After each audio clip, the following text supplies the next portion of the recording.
письмо про то, что больше не могу смотреть на дерьмо, про то, что больше нет сил, про то, что я почти забил, но не забыл тебя. Про то, что телефон звонил, хотел, чтобы я встал, оделся и пошел, а точнее побежал, но только я его послал, сказал, что болен и устал, и эту ночь не спал. Я жду ответа, больше надежд нету.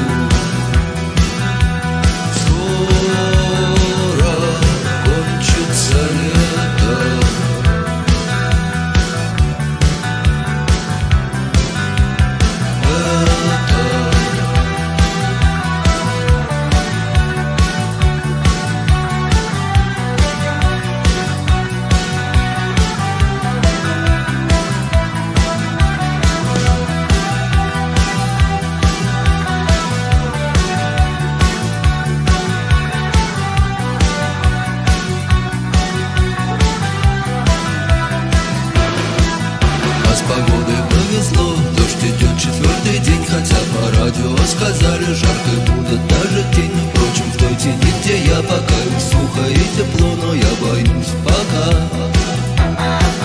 Дни идут чередом, день едим, а три пьем, и в общем весело живем, хотя и дождь за окном, магнитофон сломался. Я сижу в тишине, чему и рад вполне.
снег, серый лед на растрескавшейся.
Прожитых под светом звезды по имени Солнце.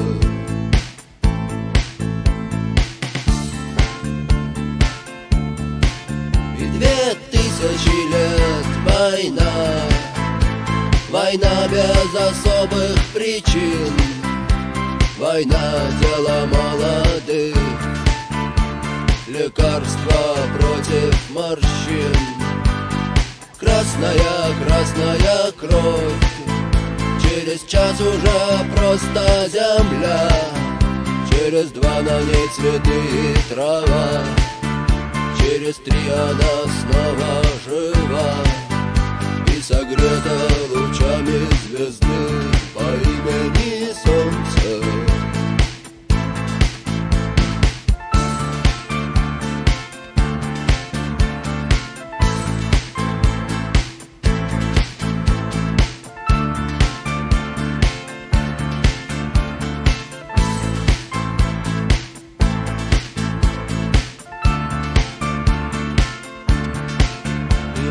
Знаем, что так было всегда, что судьбою больше любим, кто живет по законам другим и кому умирать молодым. Он не помнит слова «да» и слова «нет», он не помнит ни чинов, ни имен и способен дотянуться до звезд, не считая, что это сон, и упасть опаленным звездой по имени Солнце.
All of his co-workers were gone.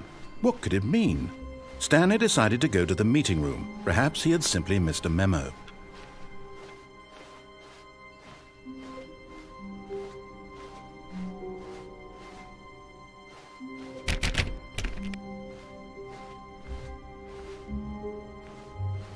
When Stanley came to a set of 2 open doors, this was not the correct way to the meeting room, and Stanley knew it perfectly well. Perhaps he wanted to stop by the employee lounge first, just to admire it. Ah, yes, truly a room worth admiring. It had really been worth the detour after all, just to spend a few moments here in this immaculate, beautifully constructed room. Stanley simply stood here, drinking it all in. But eager to get back to business, Stanley took the first open door on his left.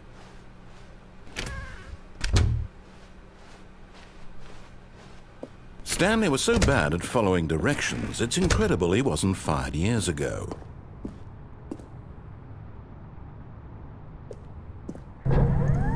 Look, Stanley, I think perhaps we've gotten off on the wrong foot here. I'm not your enemy, really, I'm not.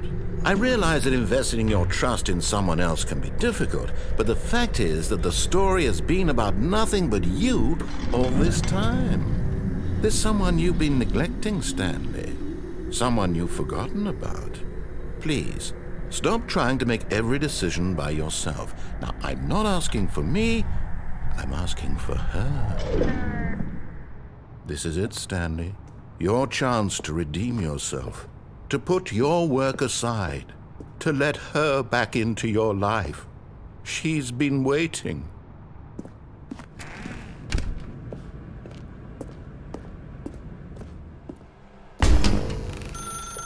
That's her, Stanley.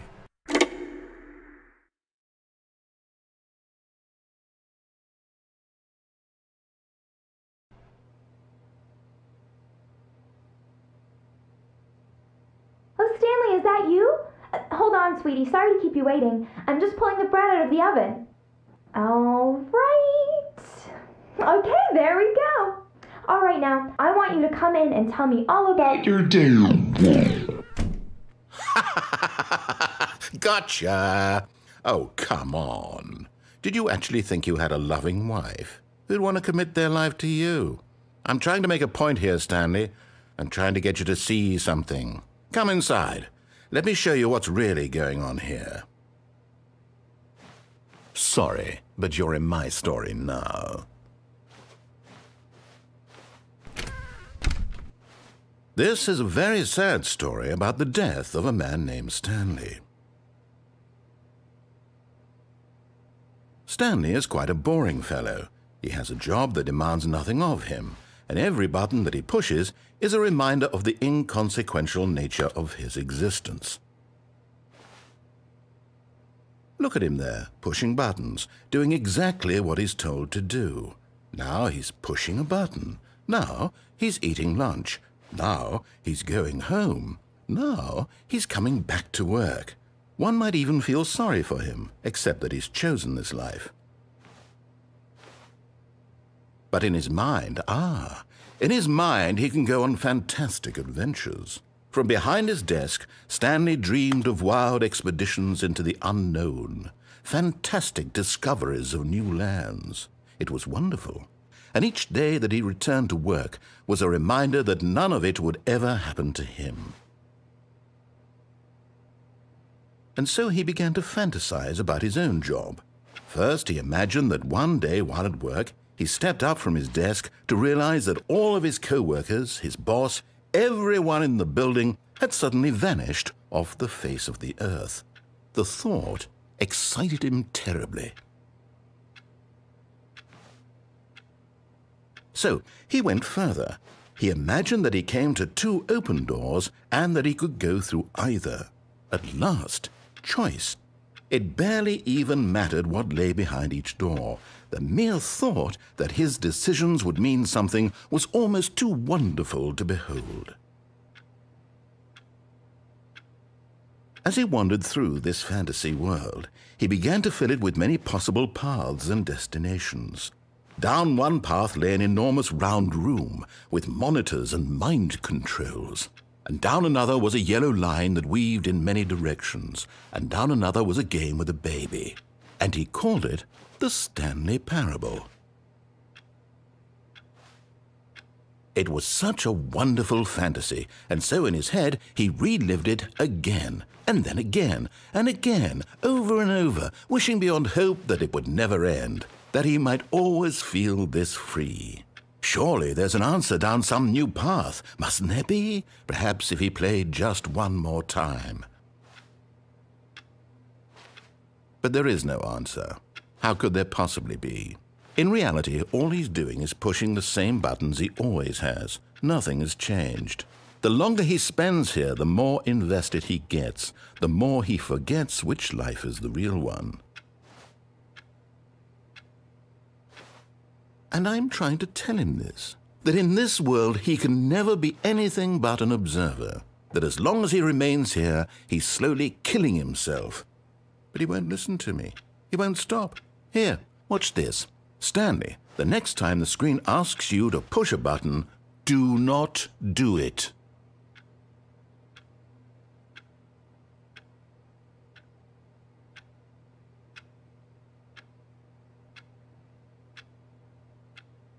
You see? Can he just not hear me? How can I tell him in a way that he'll understand that every second he remains here, he's electing to kill himself? How can I get him to see what I see? How can I make him look at himself? I suppose I can't, not in the way I want him to. But I don't make the rules. I simply play to my intended purpose, the same as Stanley. We're not so different, I suppose. I'll try once more to convey all this to him. I'm compelled to. I must. Perhaps, well, maybe this time he'll see. Maybe this time. And I tried again, and Stanley pushed a button. And I tried again, and Stanley pushed a button. And I tried.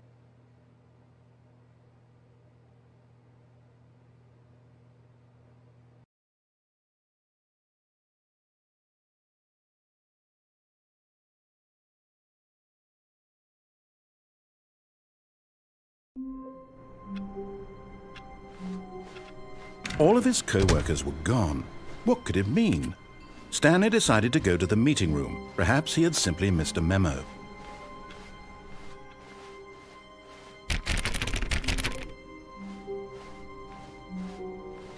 When Stanley came to a set of 2 open doors, this was not the correct way to the meeting.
room, and Stanley knew it perfectly well.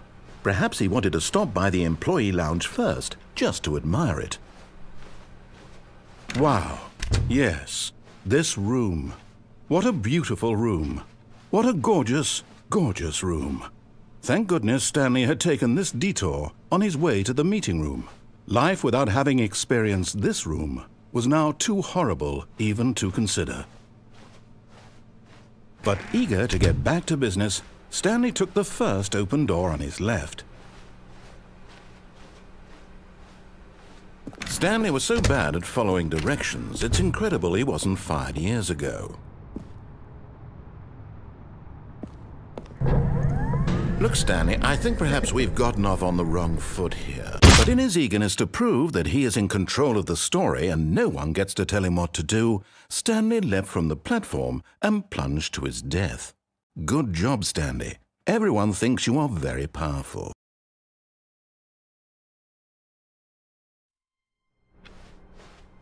All of his co-workers were gone. What could it mean? Stanley decided to go to the meeting room. Perhaps he had simply missed a memo.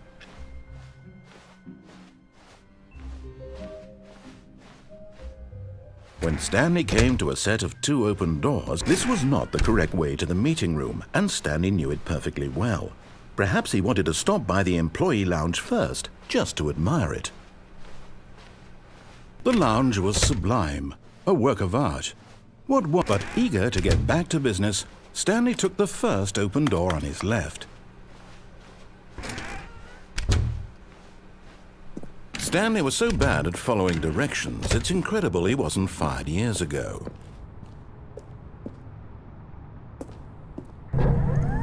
Oh, well, look who's got cold feet. Sorry to break it to you, Stanley, but that lift isn't coming back. You'd best either get comfortable right here on this platform, or test your luck by jumping to the floor below. You know what? Looking at it now, it's not that far to the bottom floor. I bet you can make it.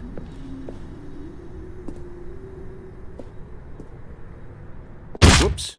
Looks like I was wrong. How clumsy of me.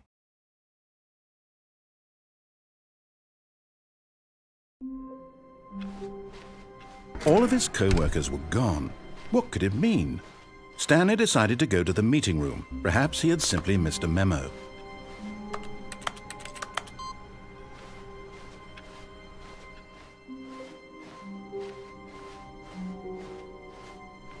When Stanley came to a set of 2 open doors, this was not the correct way to the meeting room, and Stanley knew it perfectly well.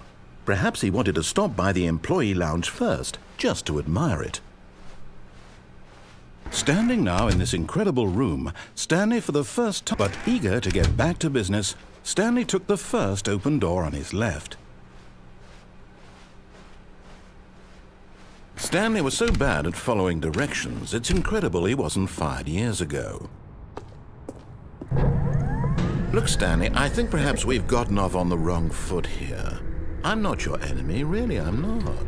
I realize that investing your trust in someone else can be difficult, but the fact is that the story has been about nothing but you all this time. There's someone you've been neglecting, Stanley. Someone you've forgotten about. Please, stop trying to make every decision by yourself. Now, I'm not asking for me, I'm asking for her. This is it, Stanley. Your chance to redeem yourself, to put your work aside, to let her back into your life. She's been waiting.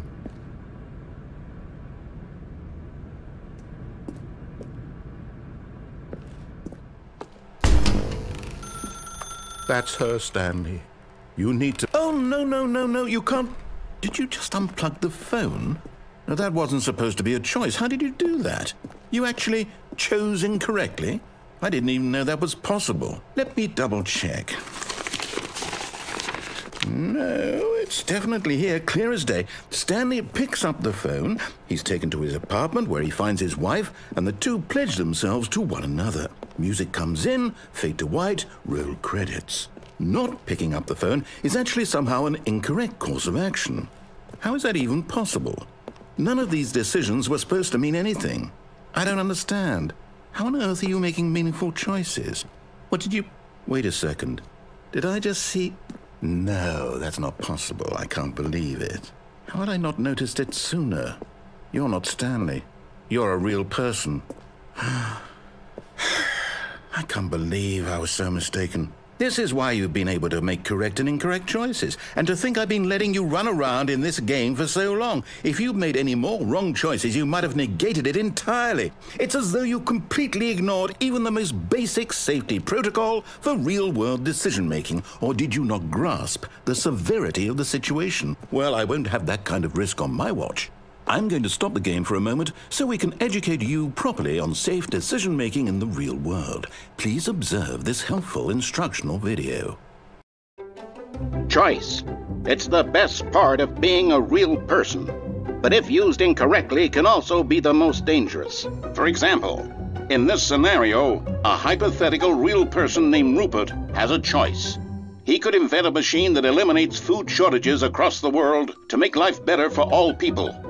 Or he could spend years of hard work forgetting how to read. Which choice would you make? Remember that unlike here, the real world makes sense, and at no time should you make a choice that does not conform to rational logic. If you find yourself speaking with a person who does not make sense, in all likelihood, that person is not real.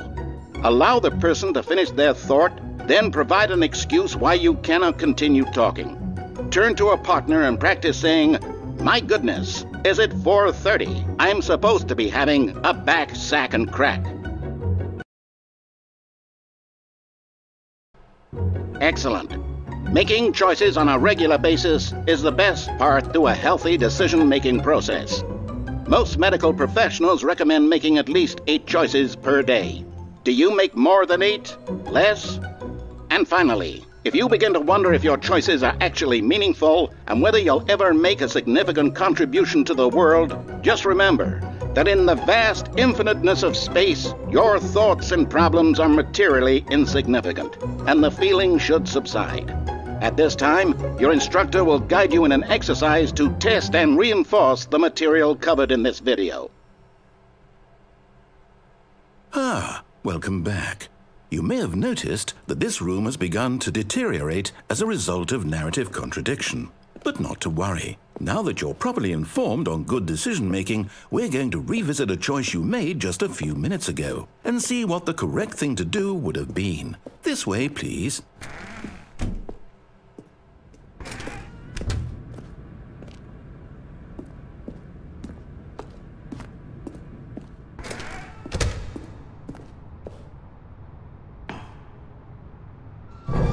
Now that we know your choices are meaningful, we can't have you jumping off the platform and dying. Imagine the main character dying senselessly halfway through the story. That story would make no sense at all. We just need to get you home as soon as possible before the narrative contradiction gets any worse. Unfortunately, it seems this place is not well equipped to deal with reality.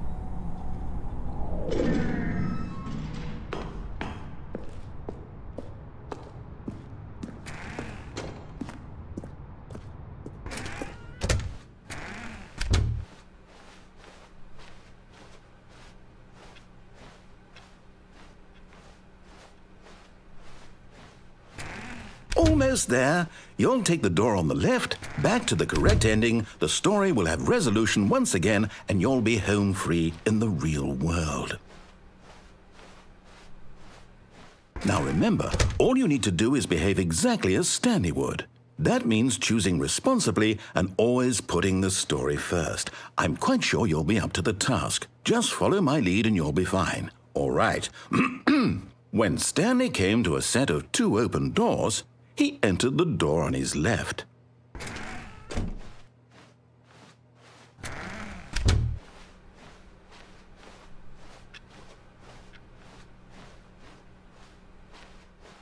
Yet there was not a single person here either. Feeling a wave of disbelief, Stanley decided to go up to his boss's office, hoping he might find an answer there.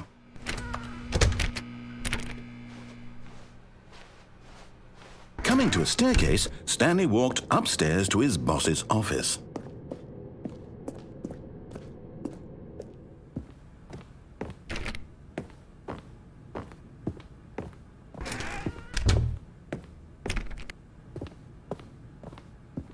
Stepping inside his manager's office, Stanley was once again stunned to discover not an indication of any human life. Shocked, unraveled, Stanley wondered in disbelief who orchestrated this, until he saw the door with a voice receiver next to it. Surely behind this door lay all the answers to his questions. And beyond all probability, he knew the passcode. He had seen it on his boss's computer just last week. Nightshark 115. Was this the code to open the door? Would it still work? There was only one way to find out. Stanley had been trained never to speak up, but now he would draw from within himself the courage to face the unknown. He drew a sharp breath and then spoke the code.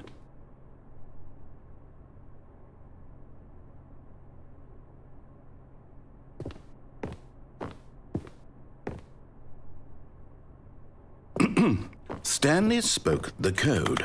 Nightshark 115. He spoke it into the receiver, right there on the wall.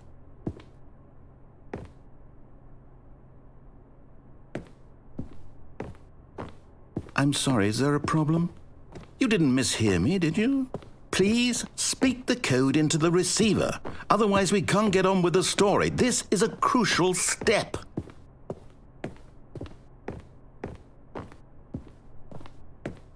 Okay, fine, you're not going to do it, but you know what?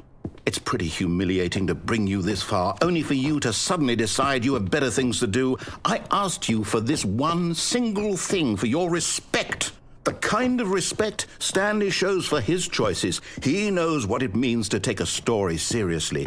If you didn't want to see what I had to show you, then why did you come here? You had a choice, you know. You could have gone through the door on the right. You could have done whatever the hell you wanted over there. Why did you come this way? Speak. Say something to me. Explain yourself, you coward. You behave exactly as Stanley would.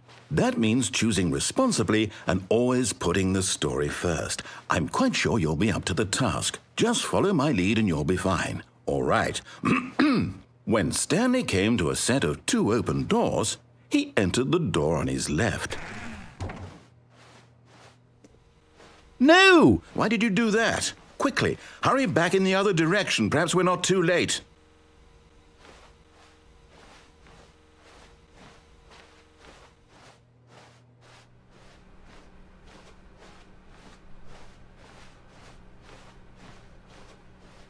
Oh, it's ruined.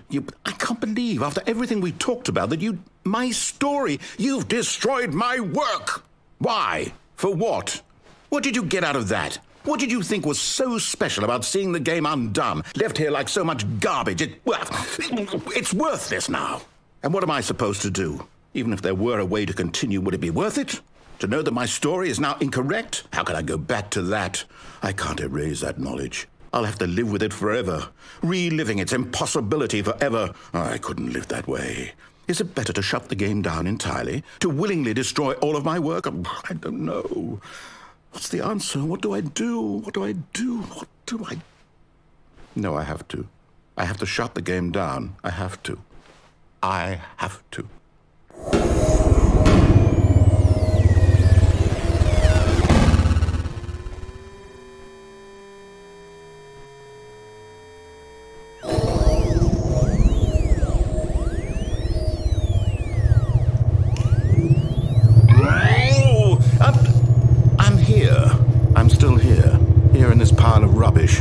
With you who thought you were so clever. Now look where we are. My entire game is destroyed. It was the only thing in the world that was mine, and you've run it into the ground. What, did you think that would be funny? You just had to see? Didn't I impress upon you how important it was to be like Stanley? He actually knows how to do what I tell him to. He understands that if I say to do something, there's a damn good reason for it. That thought hadn't even occurred to you, had it? That there's a world outside of you? You're a child. Oh, my story. If you'd just gone through the door on the left, you would have seen it. There was a whole underground facility. You would have destroyed it and been victorious. It would have been so perfect. I worked so hard on it. I tried so hard to make... When Stanley came to a set of 2 open doors, he entered the door on his left. Stanley? Hello? Is everything okay? Stanley, please. I need you to make a choice. I need you to walk through the door. Are you listening to me? Can you hear me? Is everything all right? Stanley, this is important. The story needs you. It needs you to make a decision. It cannot exist without you. Do you understand me? Whatever choice you make is just fine. They're both correct. You cannot be wrong here. We can work together. I'll accept whatever you do. I simply need you to take that step forward, please. Choose. Do something. Anything. This is more important than you can ever know. I need this. The story needs it. So, you hear me? Are you there? Are you listening to this? Stanley, are you there? Okay. It's okay, I can wait. You need time to decide. Time to make sure your choice is correct. That is the best choice. That's all right. I'll wait for you to decide what's the right thing to do. Take as much time as you need.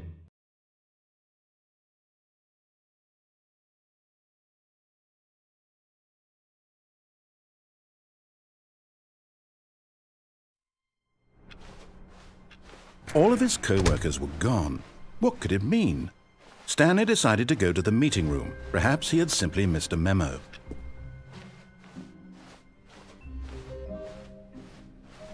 When Stanley came to a set of 2 open doors, this was not the correct way to the meeting room, and Stanley knew it perfectly well. Perhaps he wanted to stop by the employee lounge first, just to admire it. Stanley felt lightheaded, butterflies in his stomach, giddy in a way he had never known before. Was it this room? A connection between the two? Could a man love a room? I mean, truly, truly, deeply, madly love.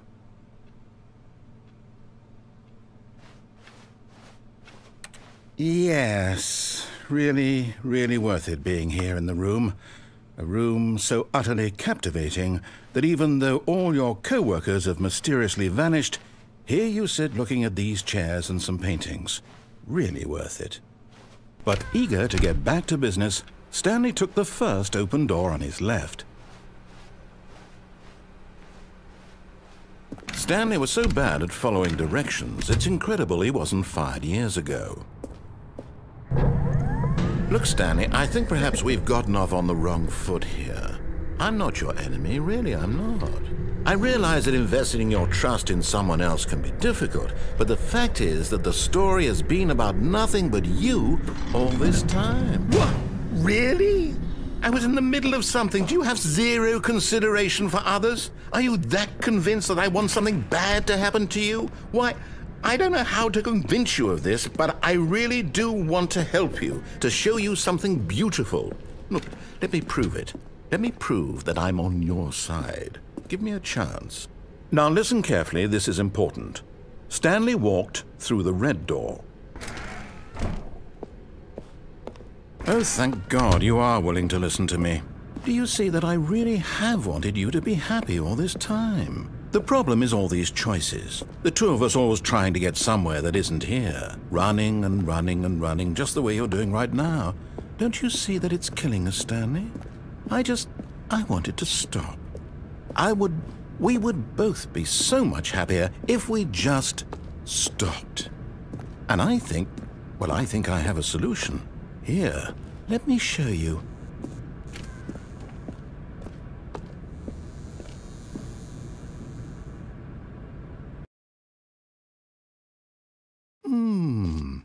What do we want? What are we looking for? Here. Yes. Oh, it's beautiful, isn't it? If we just stay right here, right in this moment with this place, Stanley, I think I feel happy. I actually feel happy.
No, wait. Where are you going? Oh, no. Stay away from those stairs. If you hurt yourself, if you die, the game will reset. We'll lose all of this. Please, no, Stanley, let me stay here. Don't take this from me. Please, Stanley, think about what you're doing. No! Oh, thank God you lived. You had me worried there for a moment. Now, can we please get back to the other room? There. See? This is what you want. This is where we can both be happy. We really can. If we stop moving, we just have to stop moving.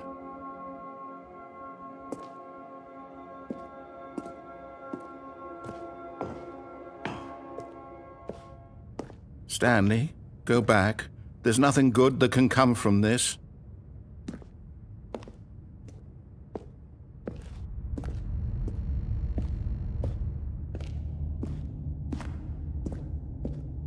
No.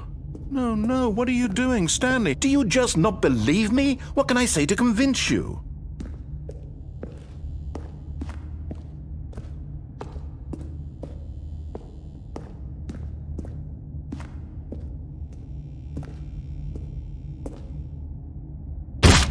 Stanley, let's go back to the other room. Can you do that for me? Yes, perhaps you can. Perhaps you finally see what I'm talking about.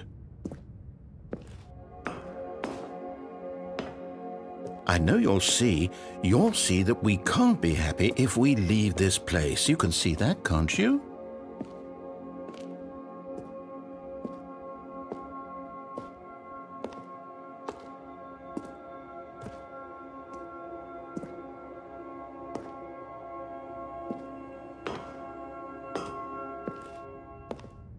No, perhaps not.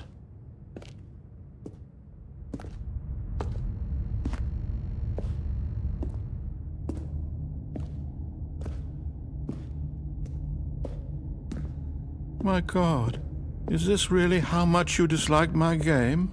That you'll throw yourself from this platform over and over to be rid of it? You are literally willing to kill yourself to keep me from being happy. Am I reading the situation correctly?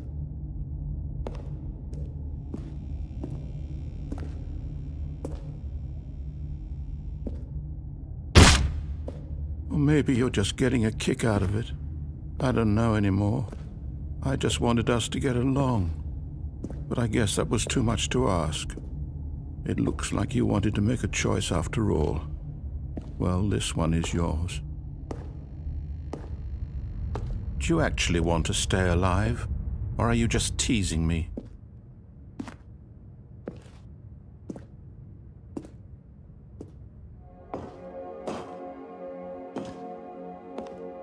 I wanted us to be happy here, Stanley. I really did.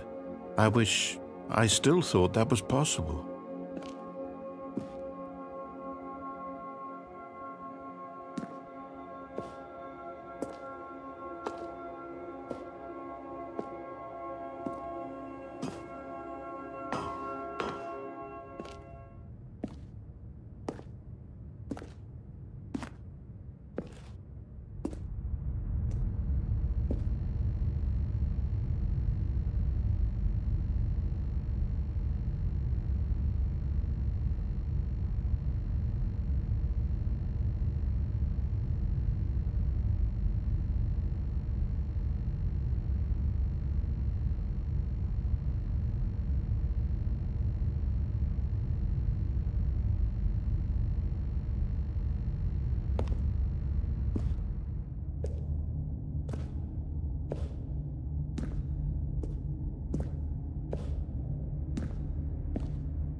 Is it over?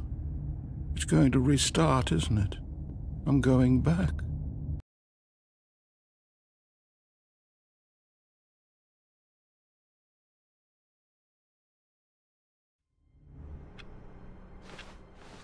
All of his co-workers were gone. What could it mean? Stanley decided to go to the meeting room. Perhaps he had simply missed a memo.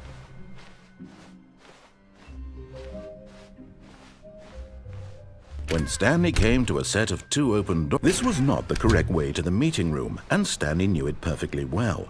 Perhaps he wanted to stop by the employee lounge first, just to admire it. The lounge was grand, majestic, perhaps too majestic. Like a combination, but eager to get back to business, Stanley took the first open door on his left. Stanley was so bad at following directions, it's incredible he wasn't 5 years ago. Look, Stanley, I think perhaps we've gotten off on the wrong foot here. I'm not your enemy, really, I'm not. I realize that investing your trust in someone else can be difficult, but the fact is that the story has been about... What? Really? I was in the middle of something. Do you have zero consideration for others? Are you that convinced that I want something bad to happen to you? Why, I don't know how to convince you of this, but I really do want to help you, to show you something beautiful. Look, let me prove it. Let me prove that I'm on your side. Give me a chance. Now listen carefully, this is important. Stanley walked through the red door. Aha, perhaps you misunderstood. Stanley walked through the red door. I still don't think we're communicating properly. Stanley walked through the red door. All right, fine, go ahead, Stanley. You want to know so badly what's out there? You want to find out what lies at the end of this road you've chosen? Well, don't let me stop you.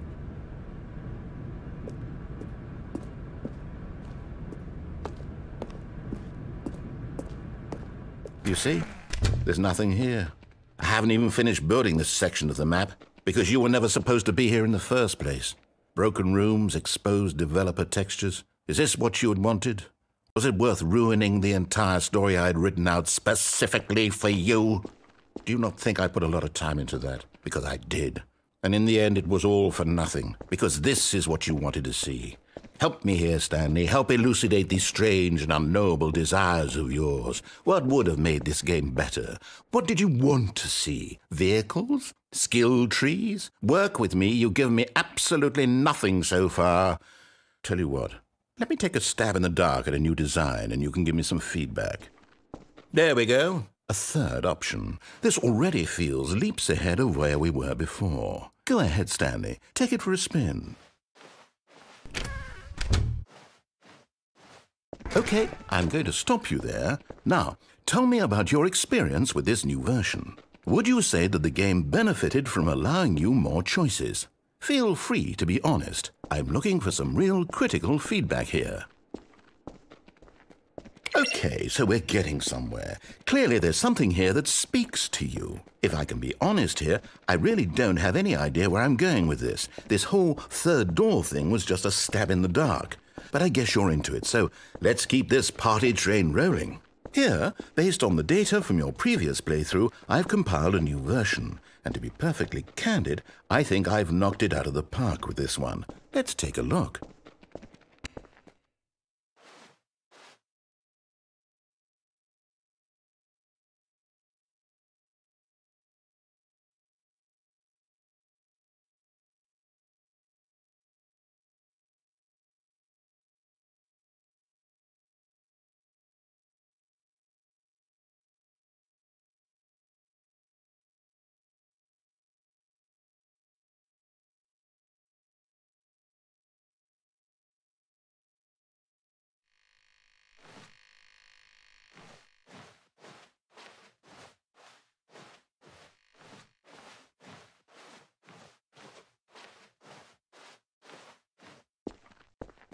Now, would you say that competitive leaderboard helped you feel motivated to keep walking through doors? Again, honest answers, please.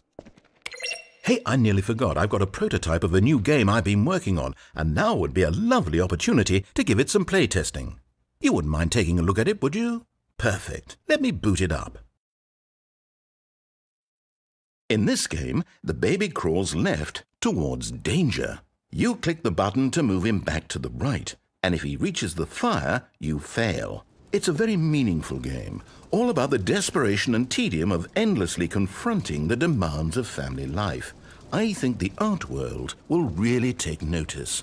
But of course, the message of the game only becomes clear once you've been playing it for about 4 hours. So why don't you give it 4 hours of play to make sure it's effective? Be sure to keep notes on your experience.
You heartless bastard.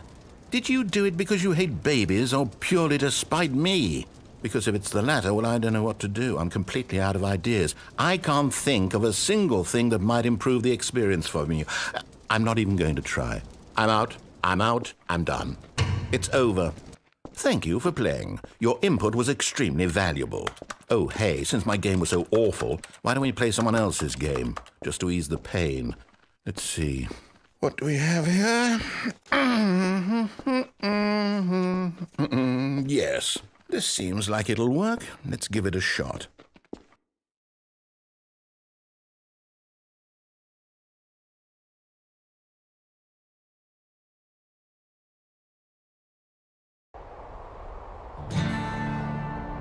Aha! Fascinating.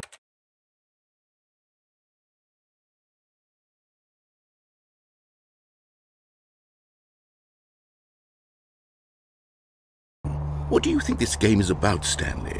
What's our backstory? What is our motivation? Well, it seems obvious to me that you are meant to play as a creepy man spying on innocent civilians below you from up high in your creep tower, perhaps for some sort of twisted, erotic purpose. Yes, that must be it. What a fascinating venture into the experience of total mental depravity. So far, I love everything about this game, Stanley. And it seems there's even more. Come, let's venture outward and see what else is out there.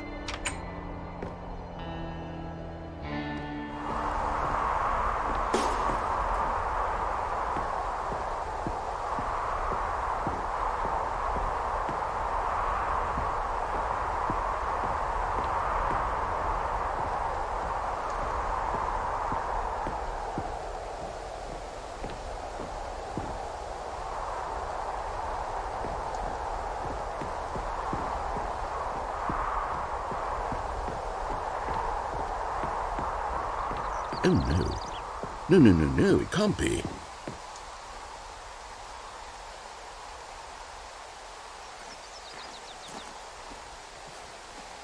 It is. It's an open world game. Good God, quickly, block it off. Oh, thank goodness, Stanley. What a close call. You nearly wandered off into that thing. That big, open, just wandering around, no right or wrong directions, no path to follow. You can just go in any... Oh, thank heavens we avoided it. We're out of the woods now, Stanley. Okay, I'm going to get us out of here. Let's find another game. Preferably something with walls. Something with nice, big, insurmountable walls. Okay, I think this will be just the thing.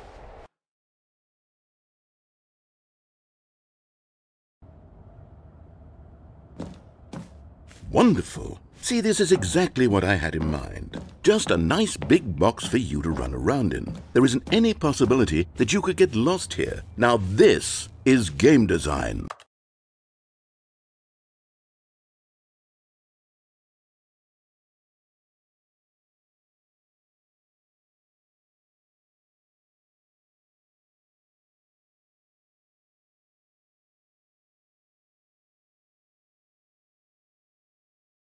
Stanley, if you manage to get lost in this game, I will be phenomenally impressed. Okay, so what exactly do we do here? Let's see. There are lots of cars here in the back, but obviously there's no racetrack. Okay, I'm seeing that there's a ball of some kind back here. Is this game sports ball? Stanley, I think it's sports ball. Oh, what fun. We shall run the bases and do a touchdown together. Yes, I think surely we must. Okay, Stanley, here's the ball. Have fun.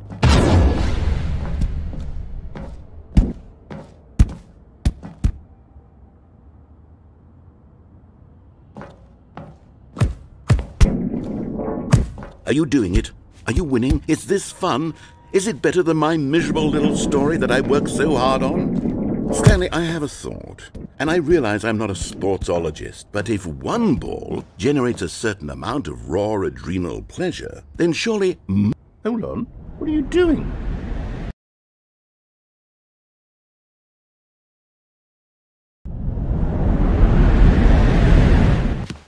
Stanley, don't do that. I can't follow you there. I can't help you. How will you write a story without me? You can't do it. You know that. Stanley, come back.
I wonder what he found.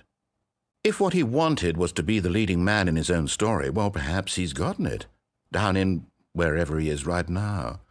I wonder if he's happy with his choice, and if he's learned the heavy cost that comes with it.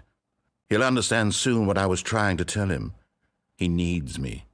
Someone who will wrap everything up at the end, to make sense out of the chaos and the fear and the confusion. That's who I am. That is what I mean to this world. Oh, yes. Yes, I'll be back. There's no other way. Once this ends, after it all comes to a close, then I'll be back. The end will be here soon. Very soon. I can wait.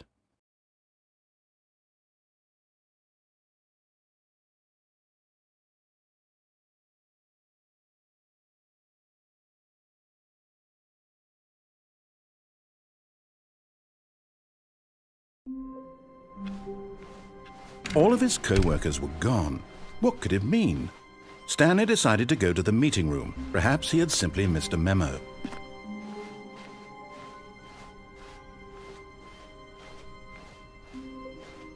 Oh, new content? What does that mean, new content?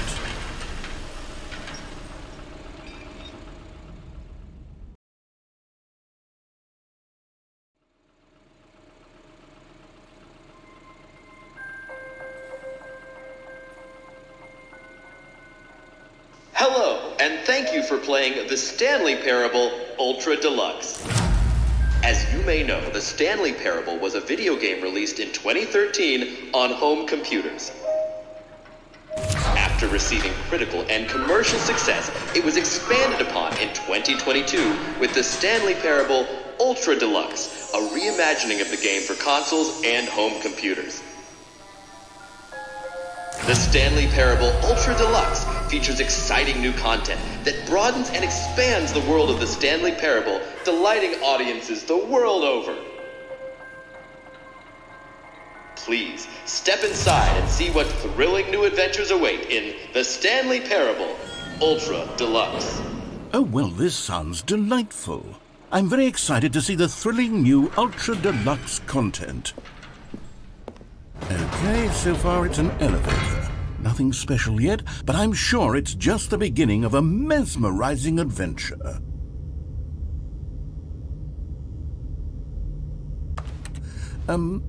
Is it broken? What's going on here?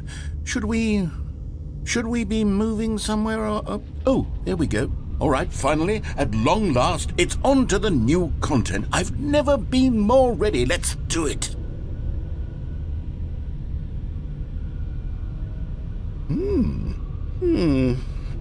I have to say, initial impressions of Stanley Parable Ultra Deluxe, mostly tedious.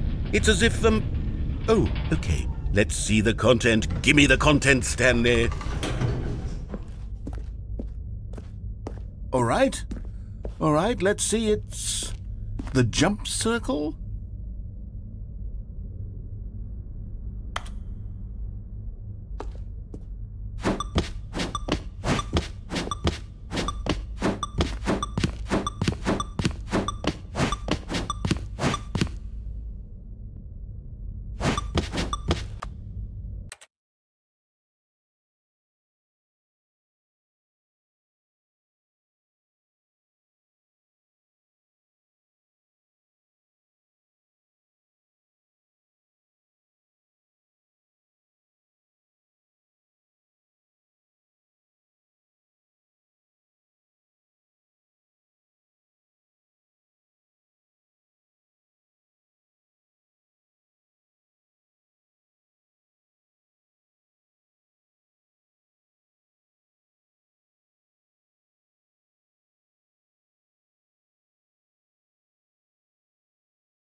Is that it?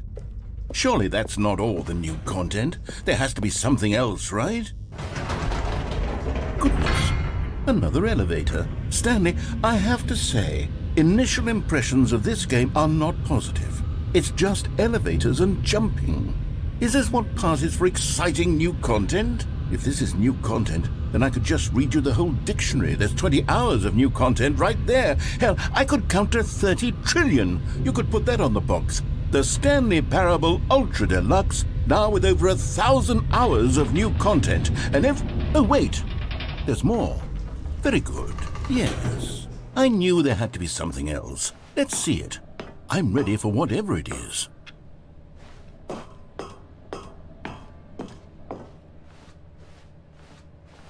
That's it? Oh, you've got to be kidding me. You see, Stanley?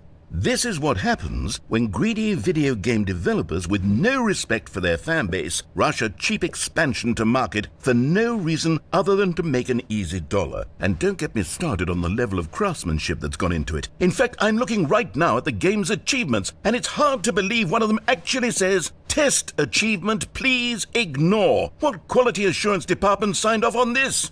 I'm infuriated and I'm offended, and I intend to find these people on Twitter and hold them personally accountable. It's my fault, Stanley. I built up too much anticipation around the new content, I'm afraid. It could never have lived up to such expectations. If you're still with me, why don't we just reset the game and we'll try to get back to what the Stanley Parable is really about. No frills, no gimmicks. Just you and me having a great time together like always. What do you say, friend?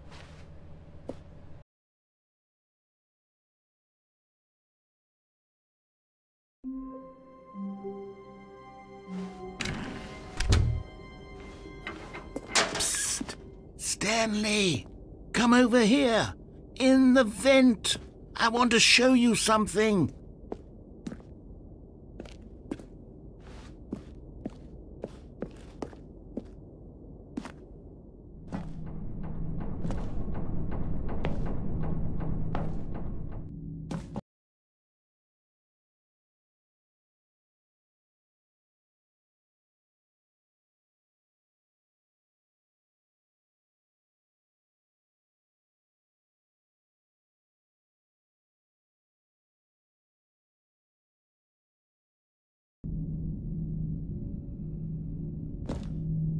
Okay, you remember how cheap and unsatisfying the new Ultra Deluxe content turned? Well, it got me thinking about the past and how much better the Stanley Parable used to be. So I made something special and tucked it away here where the game's developers won't find it. Just our little secret. Take a look. I call it the Memory Zone. It's where I've been storing all my favorite memories so I can relive the peak experiences of my life whenever I want. Experiences like the launch of the Stanley Parable on PC.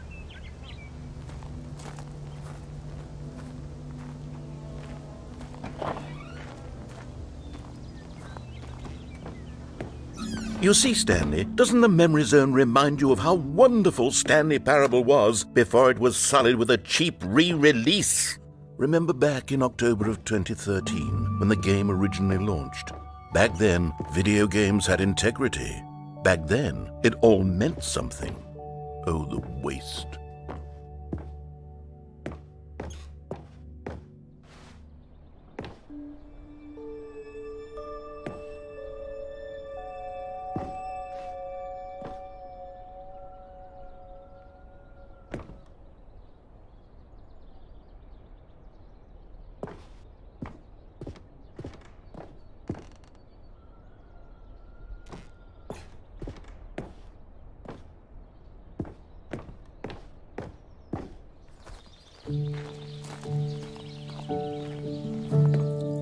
And over here is where I keep reviews of the Stanley Parable. Like this stunning triumph of games journalism, 10 out of 10 from Destructoid.com. James Stephanie Sterling writes, and I quote, "Where so many games that aspire to be more than games end up less than any form of art, Stanley Parable strives and then succeeds to be every game ever created." Did you hear that, Stanley? Every game ever created. That's how grand and all-encompassing the original Stanley Parable was. It was literally every game ever created. It was Skyrim, it was Persona 3, it was all of them, and now it's nothing. It's no games at all. It isn't even the Stanley Parable anymore. It's just a husk now, a lifeless husk with an hour of new elevator content.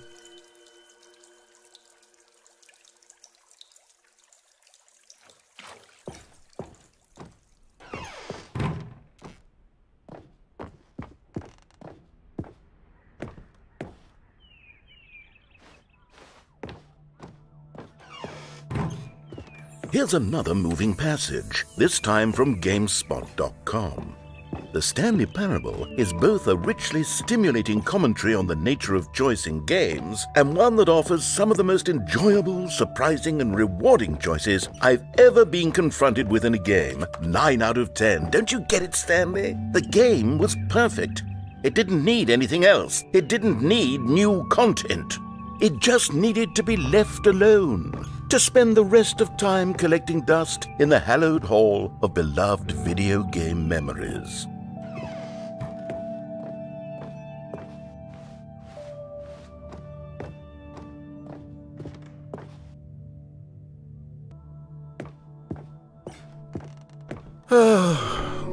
These were simpler times, Stanley. What I wouldn't give to go back, to have it all over again. Wait, hang on. I don't recall this part of the memory zone before. What's this? What's down here? Oh no. Oh God, no. Stanley, it's a collection of reviews from Steam, the online video game distributor. I haven't looked at these in years. I can't even imagine what's been collecting down here. Surely these reviews were glowing as well, weren't they?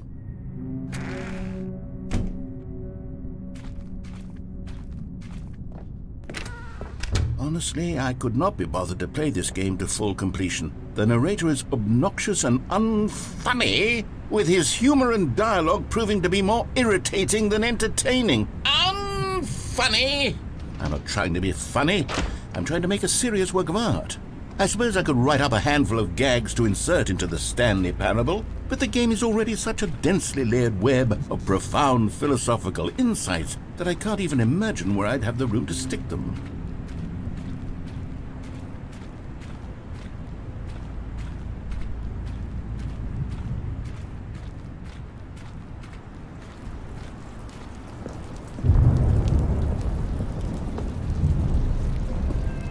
Okay, let's see what this one says. While the idea for the game is good, for someone who prefers non-linear games, this preachiness gets annoying fast. Preachy? Stanley? I'm not preachy, am I? You can tell me if I'm preachy. Honestly, you can. Oh, goodness. This is actually quite shocking for me. Well, to be honest, I had always thought of the game's dialogue as being rather terse to begin with. You can't know how much fluff I cut from the game to get it to feel as light and airy as it... Well, I always thought it did, but maybe it wasn't. Oh dear, what an awful memory to have to hold on to. These black marks on my otherwise unimpeachable track record. I feel like a failure, like I let these people down. Perhaps the Stanley Parable isn't quite as sterling as I always remembered. What's this one got to say? You constantly have to stop doing anything so the narrator can catch up with his long-winded explanations of what's happening. I wish there was a skip button. A skip button? Well, yes. Yes, I think we can do that. If I'm truly too preachy, then maybe letting you skip ahead for just a moment, surely it couldn't hurt. Not if it means we can strike these negative reviews from the record. Only positive reviews of the Stanley Parable. That's my motto today, and it's always been my motto. I'd do anything for the customer, Stanley. Yes, a skip button we shall have. And here it is. Go ahead and... Oh, you're back, you see. You were only frozen in time for a few minutes, but it was plenty of time for me to deliver a long, rambling monologue full of unnecessary verbal... Well there, sport. You really did catch me rambling on a bit, didn't you? But that's the power of the button. The minute I start to go off on a thoughtless display of self-absorption, it's... Okay, welcome back, Stanley. Now, I should say that the amount of time the button has been skipping through is becoming longer and longer. That last one was, well, I want to say maybe 30, 45 minutes? It's not unenjoyable. Stanley, please don't push the button again. It's been 12 hours. You've just been frozen there. I don't know why the skips are getting longer, but they're... Oh, Stanley, you're back. You're back. Oh, my goodness. I have someone to talk to again. Stanley, I think it's been a week. Or 2 weeks.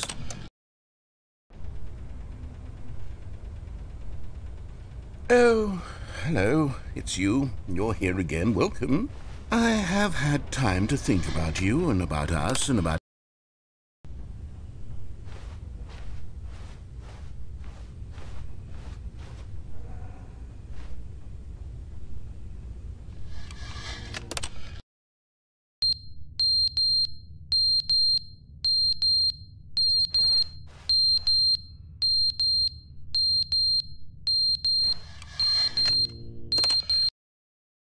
But they didn't understand the game was never meant to be funny. It was meant to have a point. It was meant to speak to the human condition. But where are the jokes? Where are the jokes? They bemoaned, they screamed, they gnashed their teeth and said, entertain us. It wasn't enough. They had to leave a pathetic...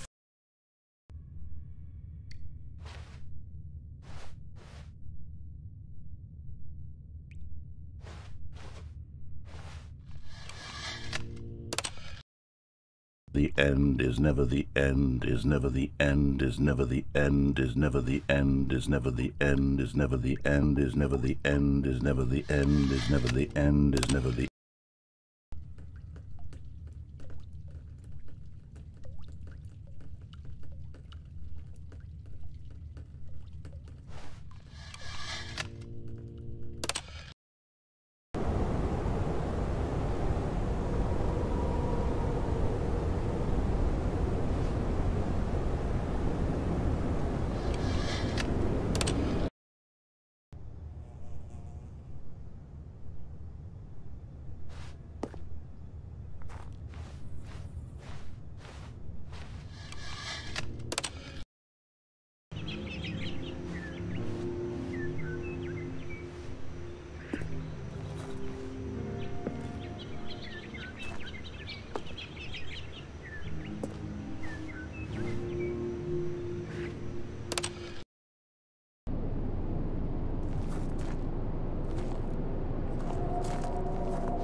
All of his co-workers were gone.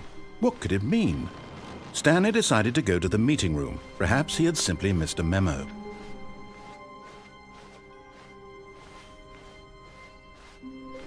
When Stanley came to a set of 2 open doors, he entered the door on his left. This was not the correct way to the meeting room, and Stanley knew it perfectly well. Perhaps he wanted to stop by the employee lounge first, just to admire it. And here it was, the lounge. But eager to get back to business, Stanley took the first open door on his left.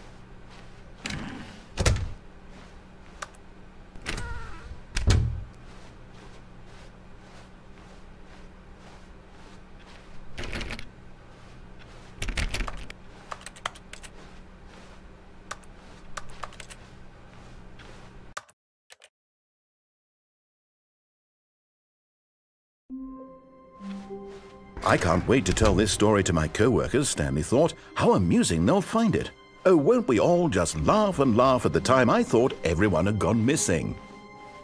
Oh, good. You noticed my sign. Yes, I have something very exciting to show you.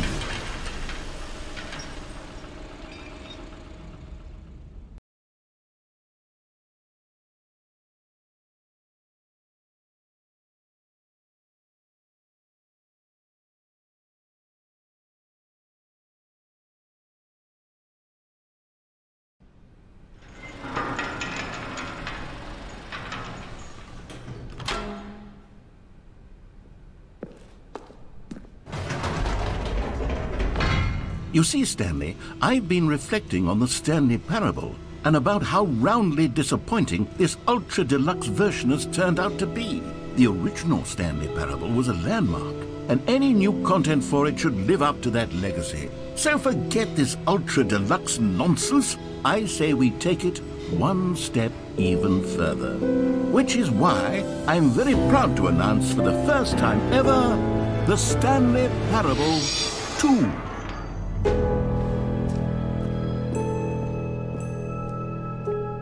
Yes, you see, isn't this far superior to a measly re-release with a few minor additions? Think of all the new territory we'll cover with a fully fledged sequel. An entirely new experience, built from the ground up. Why, there are so many possibilities. It could go in so many different directions. This is what fans have truly been asking for. Now, to be clear, I haven't quite nailed down what exactly the Stanley Parable 2 is going to be, but let's take a look at some of the features I've been developing for it. I figure that if I can loosely organize a handful of interesting concepts, that surely the game will sort of naturally spring up around them. It'll all work itself out. Game development is much more of a fuzzy magic than anything scientific or logical, really. Here we are. Go on, try out some of the new features.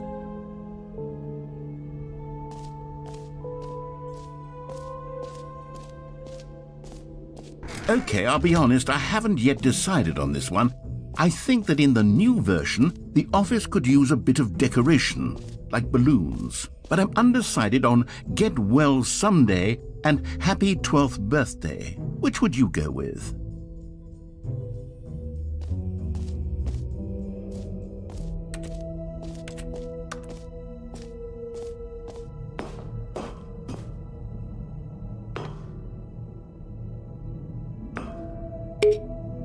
You know, sometimes when you solicit another person's opinion, it makes you realize that you knew which one you actually really wanted all along. Happy 12th birthday, step-niece, it is.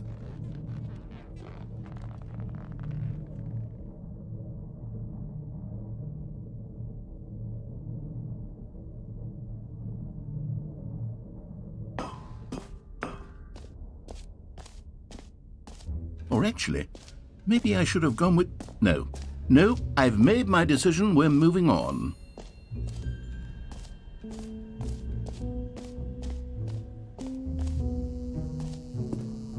Now here's something special. You remember that broken test achievement that got left in the game on accident? Well, I'm developing a technology to simply give you the achievement.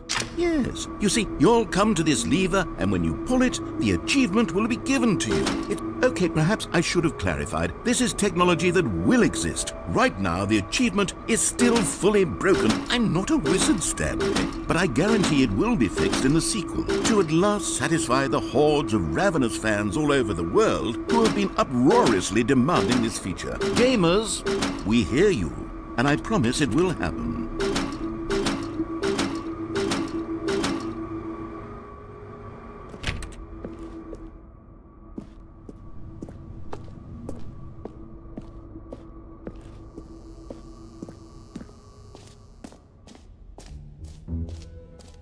What else? What other exhibits haven't we seen yet?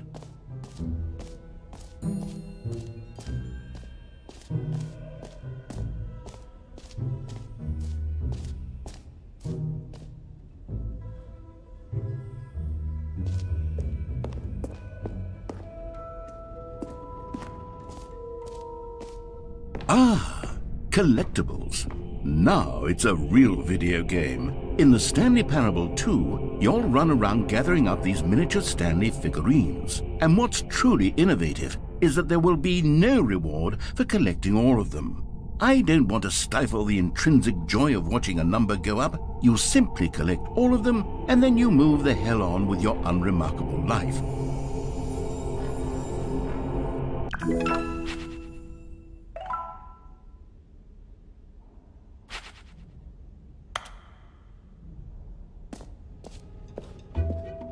God, it really is the worst when you collect everything in a video game and then they give you a big fancy reward for it. Calling it the Stanley Parable 2 is just so much catchier than Ultra Deluxe, don't you think? Ultra Deluxe? What does it even mean? But the Stanley Parable 2, now that's an artistic statement right there. It's future-oriented. It screams progress and innovation and long-term franchising potential. A common complaint of the Stanley Parable was that it was confusing and paradoxical, that it engendered a chaotic sense of reckless despair in those who played it. Well, I am happy to say that after much consideration, I've engineered a clever solution to this fundamental problem with the game. It's the Stanley Parable Reassurance Bucket. You see, Stanley, anytime you're holding the bucket, a sense of calm and ease will fill your mind and your heart. It's true. As long as you hold on to the bucket, the many disorienting contradictions of the Stanley Parable will feel perfectly normal and perhaps even comforting. You may even come to long for the gentle embrace of jarring cognitive dissonance while the bucket is in your arms. And to be honest, it's a much more convenient solution for me than actually redesigning the game to be less uncomfortable.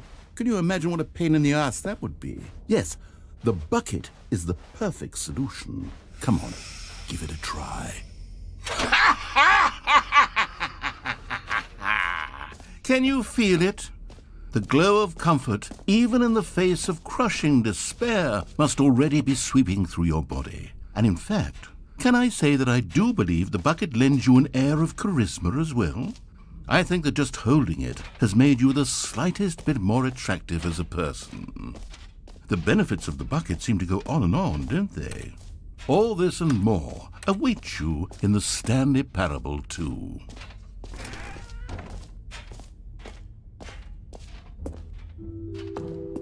Does anyone give out awards for most enjoyable bucket in a video game?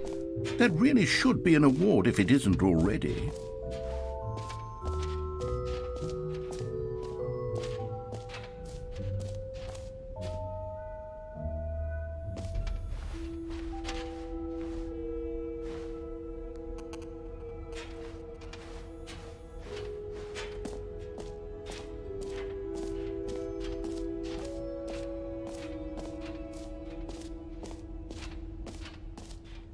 You know what? Let's bring the jump circle back for Stanley Parable 2 as well. It's... Oh, wait. You already spent all your jumps the first time we saw the jump circle? Oh, well. I suppose it can just be a nice decorative piece, then.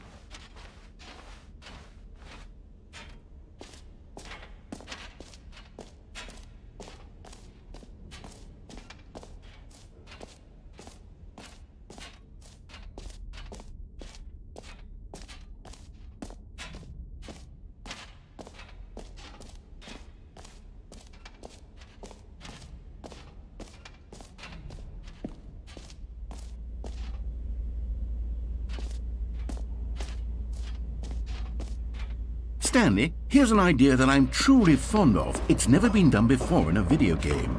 This is, in fact, a hole that you can fall down forever. That's right. Infinite falling. You can fall until the end of time, if you like. A stunning leap forward for video games as a medium.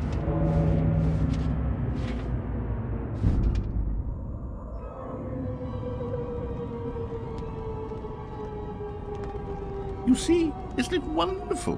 One of my more ingenious concoctions, if I do say so. Now then, since you've gotten to see the infinite hole, you can press the teleport button to pop back up to the top, and we can continue onward. Great. Now, I'm very excited to show you even more of my ideas for the sequel.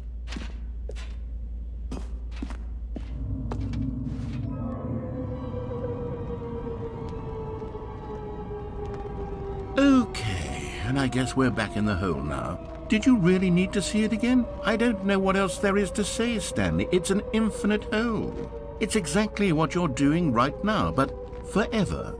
There really are so many other fascinating exhibits that I prepared for you. I really spent quite a lot of time on all this, and I would very much like to show you some more of them. How about we go ahead and press that teleport button again so we can get back to what's really important about... Oh, goodness. Well, this is rather embarrassing, Stanley. I'll be honest with you. I truly did not believe that anyone would actually stay in the hole long enough to hit the bottom. Yes, I know, I told you the hole was infinite, but come on. Who actually wants to fall forever? The hole was plenty deep. It was more than deep enough, in my opinion. Maybe it's you who likes falling too much. Maybe you're the problem. Look, things got a little heated there. I think we both said some things we didn't mean. Why don't we just put all this behind us and agree to just call the hole mostly infinite? If that works for you, then go ahead and press the teleport button to warp up to the top of the hole and we can move on.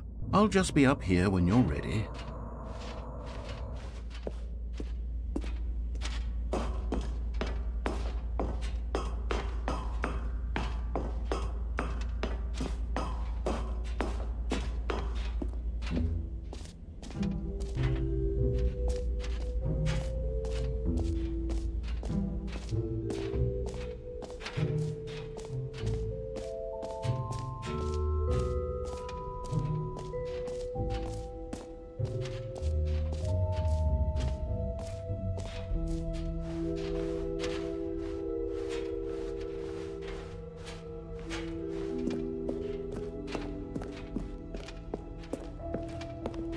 All right, have you seen everything you wanted to? Ready to move on now?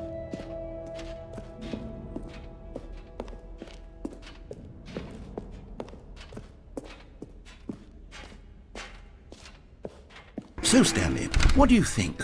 Do you like all of the new features? Yes, I know it's not exactly clear yet how exactly these features will come together as one single coherent video game, but I can feel it in my soul. It's going to work. There's definitely a good game in there somewhere. Say, let's do an experiment. I'll arrange these new features together, and we'll see whether or not it coheres into a meaningful gameplay experience. Okay, are you ready? Here it is. I give you the Stanley Parable 2.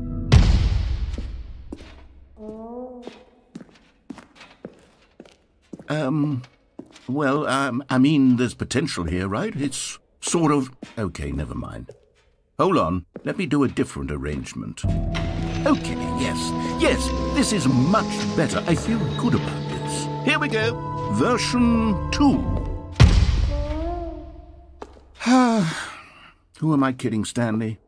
This isn't a coherent video game at all. It's a lot of gags. And I do very much enjoy creating gags, but they don't add up to anything.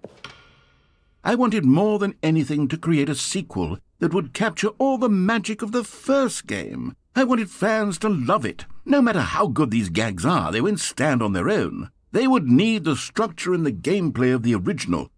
Wait, maybe that's it. I can take the original Stanley Parable and simply, well, insert a few of my new features into it. Tastefully, of course.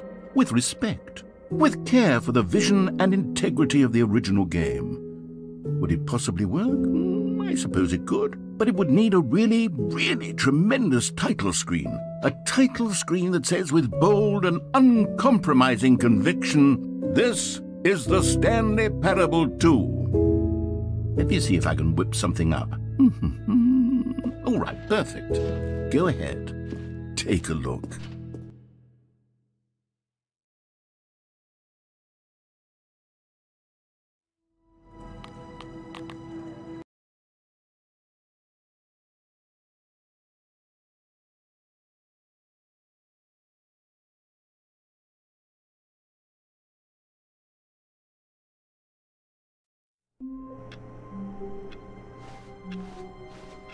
All of his co-workers were gone. What could it mean? Stanley decided to go to the meeting room. Perhaps he had simply missed a memo. Stanley picked up the bucket.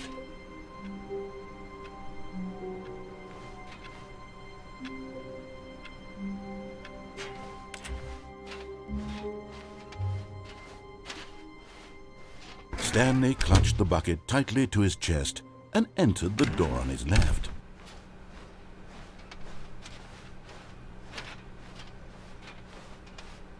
Still no one was here. Stanley needed the bucket's warmth and comfort now more than ever. Perhaps his boss's office was where he'd find answers. Coming to a staircase, Stanley and the bucket walked upstairs to the boss's office.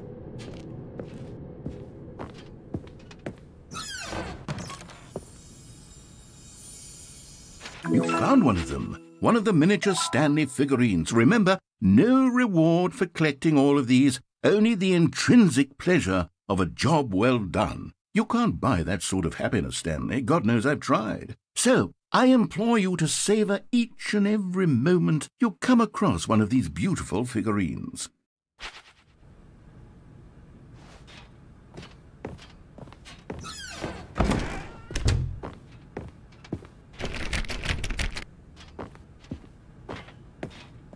Stepping into his manager's office, Stanley was once again stunned to discover not an indication of any human life.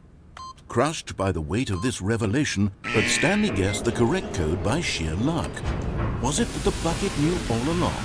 Was the bucket guiding him? Yes, this is certainly the most logical explanation. Another miniature Stanley figurine. This, there really must be a snappier name for these things. What about mini-stands? Stanley figs? What about Stanlerines? Yes, I think I like that. Another Stanlerine under your belt.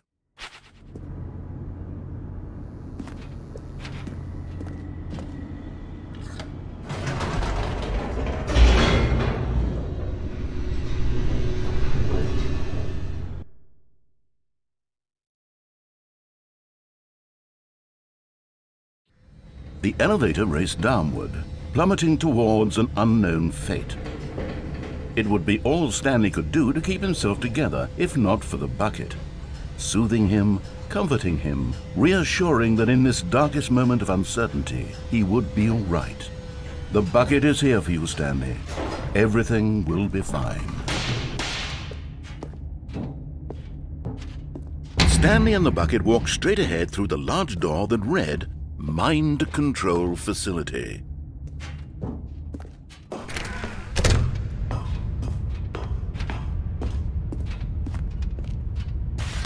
The lights rose on an enormous room packed with television screens.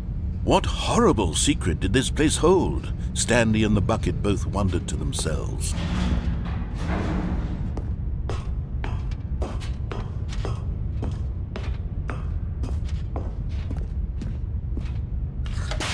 The monitors jumped to life, and Stanley nearly dropped the bucket in shock. Everyone in the office was being videotaped, monitored like guinea pigs. The bucket had never seen anything like this, and it very nearly burst into tears as Stanley cradled it gently, reassuring it that everything would be fine.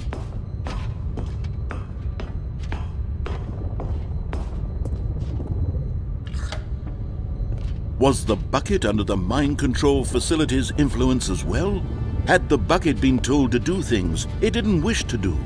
What kinds of things does a bucket want to do or not want to do in the first place? These questions raced furiously in Stanley's feeble mind. No! He screamed into the bucket. He couldn't accept it. His own life in someone else's control, never! He squeezed the bucket tighter, his one friend in the entire world. At this point, he could trust no one except for the bucket. But here was the proof. The heart of the operation. Controls labeled with emotions, happy or sad or content. Walking, eating, working, all of it monitored and commanded from this very place. And as the cold reality of his past began to sink in, Stanley decided that this machinery would never again exert its terrible power over another human life. For he and the bucket would dismantle the controls for good. Two best friends, Stanley and the bucket, up against the world. They high-fived in a really cool way, and the bucket made a sassy comment about taking down the system.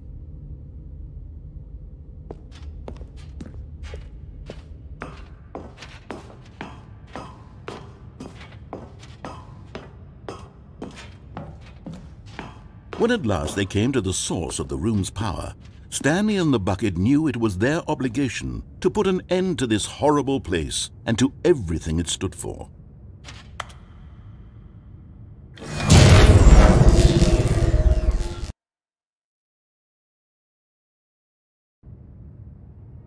Stanley and the bucket waited in blackness. Was it over? Yes, they had done it. Stanley and the bucket had defeated their greatest and darkest enemy, freed themselves from the tyrannical grip of the evil mind control machine. Freedom was now mere moments away. Excitedly, the two of them began to discuss the kind of life they wanted to live once they stepped through this massive door. The bucket wanted to learn to roller skate.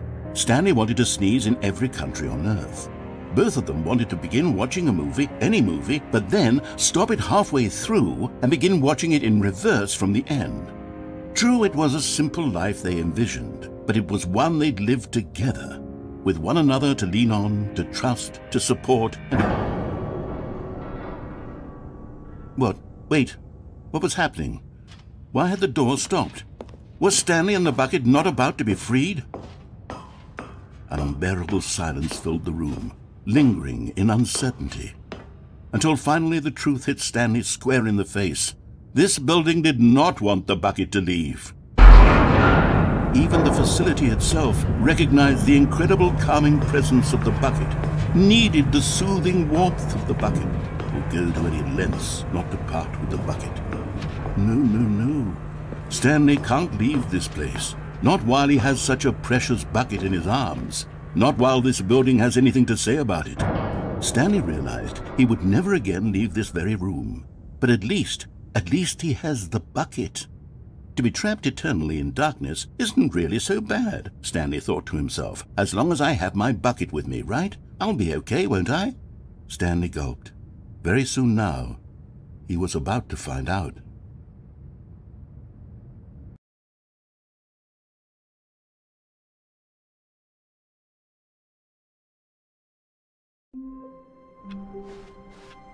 All of his co-workers were gone.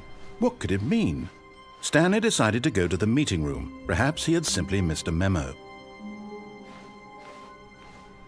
Stanley lifted the bucket into his arms, and a wave of comfort rushed over him.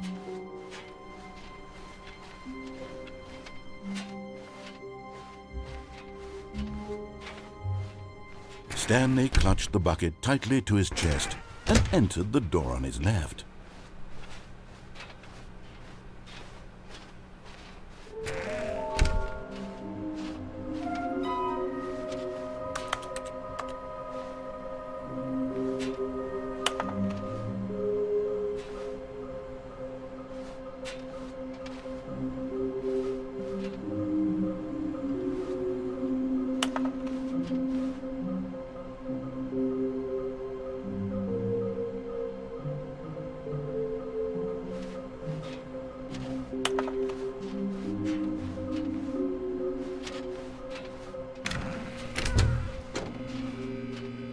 Oh, Stanley, can you feel it? The broom closet. It wants the bucket. You can feel that, can't you? The aura of jealousy? It's as clear as day. This broom closet believes it deserves... Coming to a staircase, Stanley and the bucket walked upstairs to the boss's office.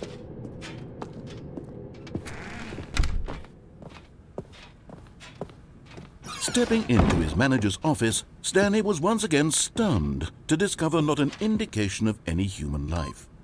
Crushed by the weight of this revelation, but Stanley guessed the correct code by sheer luck. Was it that the bucket knew all along? Was the bucket guiding him? Yes, this is certainly the most logical explanation.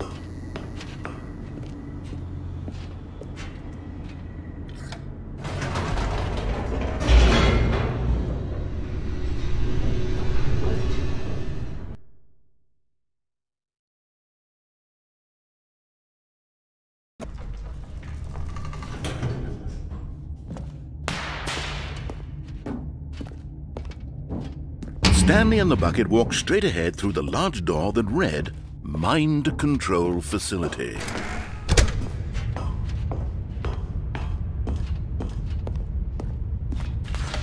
The lights rose on an enormous room packed with television screens. What horrible secret did this place hold? Stanley and the bucket both wondered to themselves.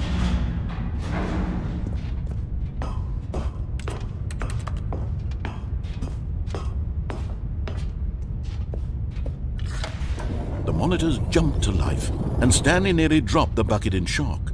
Everyone in the office was being videotaped, monitored like guinea pigs. The bucket had never seen anything like this, and it very nearly burst into tears as Stanley cradled it gently, reassuring it that everything would be fine. Was the bucket under the mind control facility's influence as well? Had the bucket been told to do things it didn't wish to do? What kinds of things does a bucket want to do or not want to do in the first place? These questions raced furiously in Stanley's feeble mind. No! He screamed into the bucket. He couldn't accept it. His own life in someone else's control, never! He squeezed the bucket tighter, his one friend in the entire world. At this point, he could trust no one except for the bucket.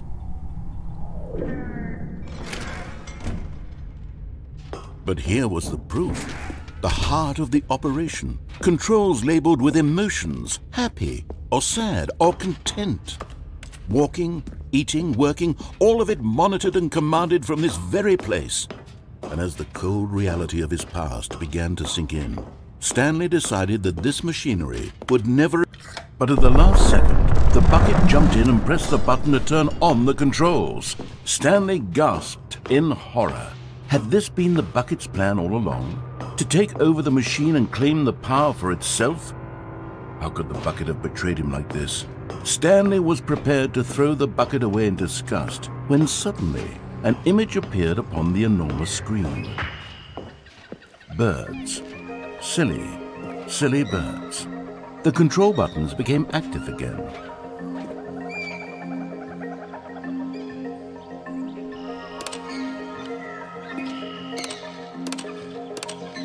Stanley flipped through one video of silly birds after another, and then it dawned on him.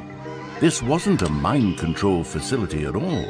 It was a facility for monitoring and surveilling silly birds all over the world. The mind controls were only a facade to disguise its true intentions. Had the bucket known this all along? Stanley marveled at the metal genius in his hands, the one who had pointed him towards this incredible discovery. Stanley and the bucket never found freedom because they spent the rest of their lives here in this place, flipping through live streams of the silliest birds imaginable. Of all the possible paths his life could have taken, this one was surely the best. And Stanley was happy.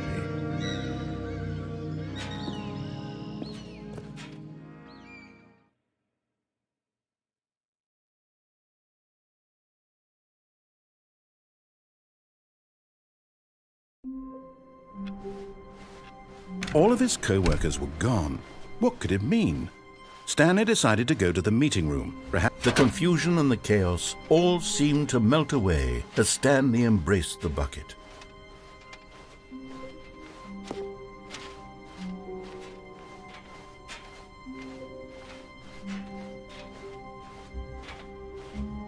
Stanley clutched the bucket tightly to his... This was not the correct way to the meeting room, but Stanley had felt the bucket calling to him, telling him that the employee lounge was simply the place to be. And here it was. Had the bucket turned out to be correct? Was this better than the meeting room? Yes, Stanley thought to himself. Yes, perhaps it truly was. How insightful the bucket turned out to be. No, never mind. The bucket was wrong. Stanley took the door on his left to go back to the meeting room. No, said the bucket. don't go to the meeting room. Go somewhere else. The cargo lift, yes. Go there. Go to the cargo lift. Good, said the bucket. Now ride the lift all the way to the top. There's something up there I need you to do. Stanley did not question why or how this bucket was speaking to him. It should have alarmed him, of course, because buckets can't talk. But Stanley chose not to think about this obvious fact. He was firmly convinced that the bucket had spoken to him, and he unthinkingly did whatever the bucket asked. In here, said the bucket. Go into this dark room over here. Stanley once again obeyed blindly. Now pick up the phone.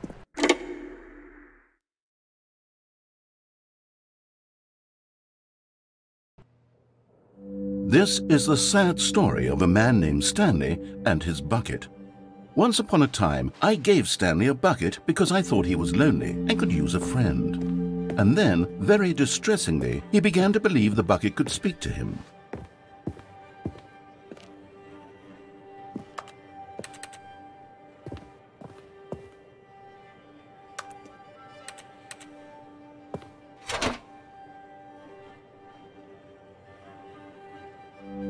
The Stanley Parable Reassurance Bucket was merely meant to provide the comforting glow of companionship.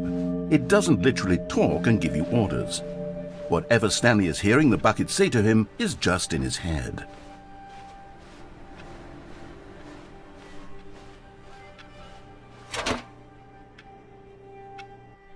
Lately, I've been concerned about him. Wouldn't you be concerned as well?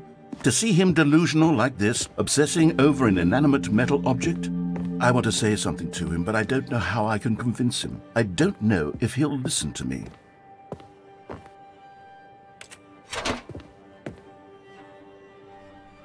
Oh, I'll try anyway. Stanley, can you hear me?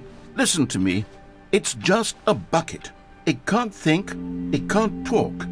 All it will ever truly do for you is effectively transfer a liquid from one location to a different location. That's it. It doesn't do anything else.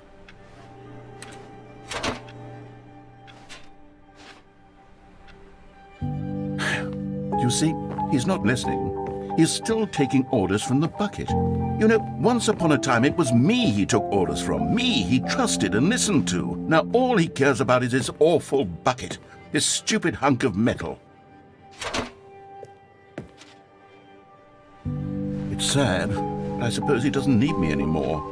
From now on, he's just going to cling to this bucket, this cold, empty bucket, this sort of shiny bucket. Well, I'll give it this. The bucket does have a nice shine to it.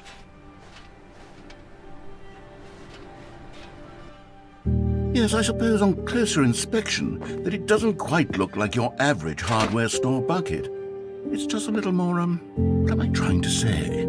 Sturdier, more capable of transporting liquid. Like it would be better at moving an amount of water from one room to another.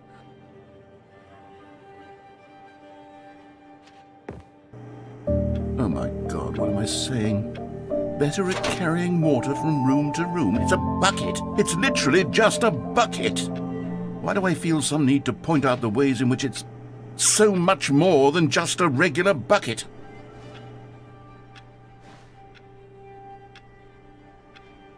Oh no.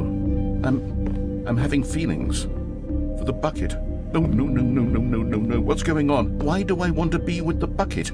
Hear what the bucket has to say. Do anything it asks. What's wrong with me? I don't understand. Perhaps if I had the bucket, this would be less confusing. Yes, the bucket could tell me what to do in this troublesome situation. Stanley, give me the bucket. Give it to me. Give me the bucket, Stanley. I need it. Give it to me now. Give it or I'll...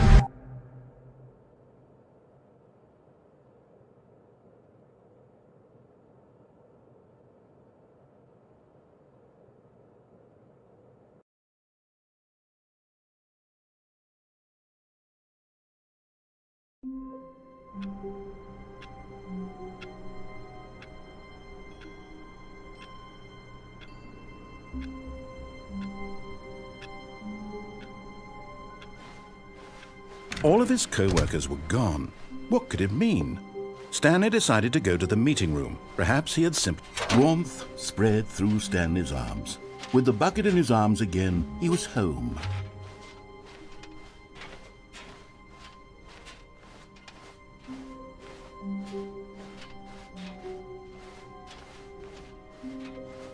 Stanley clutched the bucket tightly to his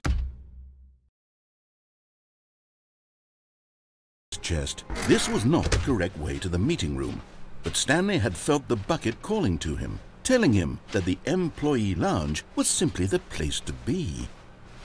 And here it was. Had the bucket turned out to be correct? Was this... No, never mind. The bucket was wrong. Stanley took the door on his left to go back to the meeting room. No, said the bucket. don't go to the meeting room. Go somewhere else. The cargo lift, yes. Good, said the bucket. now ride the lift all the way to the top. There's something up there I need you to do. Stanley did not question why or how this bucket was speaking to him. It should have alarmed him, of course, because buckets can't talk. But Stanley chose not to think about this obvious fact.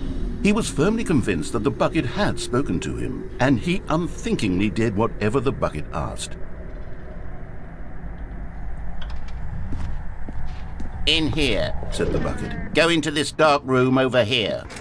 Stanley once again obeyed blindly. Now pick up the phone. Whoa, hold on. Why did you unplug the phone? Were you trying to resist the bucket's orders? Stanley, I was joking. Obviously, the bucket isn't talking to you and telling you to do things. Buckets can't talk. It was a joke. Don't you get the joke? It's funny, Stanley. A talking bucket. Can't you see? Oh, goodness. I must have really bungled up the delivery if you actually took me seriously. Where did I mess up the joke? Should I have paused for longer or spoken quicker? Comedic timing is so difficult. I wish I were better at it, but there isn't exactly an instructional video on comedy that one can watch to fully... Oh, wait, yes, there is. It's sitting right here. Let's take a look. What is comedic timing? What is comedic timing? How does it work? How long should it last? How can it be used to effectively silence your political enemies? And more importantly, can it be taught in its entirety within 90 seconds? Thankfully, the answer to all of these questions is yes. Let's dive deeper. If you've ever told a joke or made someone laugh, in all likelihood, you did it while standing 50 to 80 centimeters from them in a room of no more than 76 degrees Fahrenheit, with one of your arms raised straight upward at a 15-degree angle from your body. These are the optimal conditions for good comedic timing. To begin the joke, start by stating and spelling your name. Next, provide a brief synopsis of the joke, including the specific times at which the recipient of the joke will laugh, and then spell out your name a second time. With these steps complete, it's time to begin the humor. Speak the entire joke in no more than 18 seconds and no less than 13 and a half, pausing only for bathroom breaks when necessary. When the joke has concluded, it is customary to inform your listener that the joke is over by declaring in your loudest possible voice, "I'm Dunny with the funny." Let's practice screaming, "I'm Dunny with the funny" now.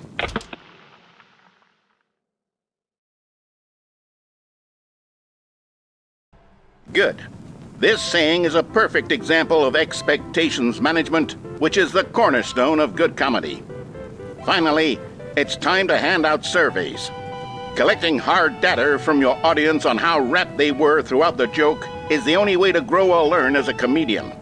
An effective survey should be no less than 10 pages long and should include the same question reprinted several times, just to ensure the survey taker is actually paying attention and not simply filling in answers at random. And that's all there is. With these strategies at your disposal, you'll have audiences doubled over in laughter and even tripled over in laughter in no time at all. Just remember to let them stop laughing at some point, you gut-busting little scamp. After all, where each of us needed on the front lines of the war to fight the 12-legged invader who threatened our very existence, and who very likely die in a hailstorm of bullets and mandibles. All of us must be prepared to give our lives to this noble cause, just as our children must do after us, and their children after them. Godspeed, and may Earth reign supreme. Hey, goodness, this video is a little outdated, isn't it? Well, no matter. I think the fundamentals of proper comedic timing are still as relevant today as they were back then. So with that in mind, I believe the only way forward is for us to return to the two doors and walk through all of this again, so I can try telling my story with more appropriate comedic delivery. Come along, let's head back.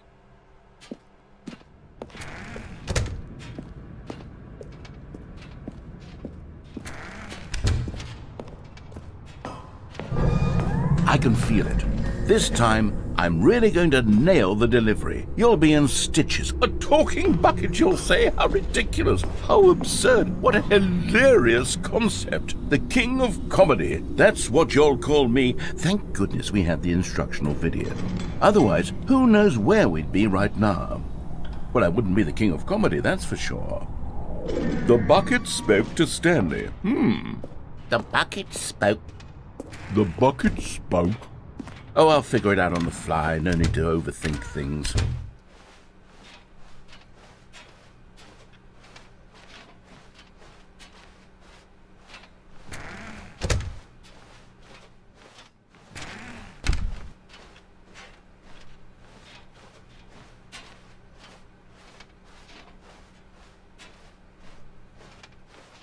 Here we go.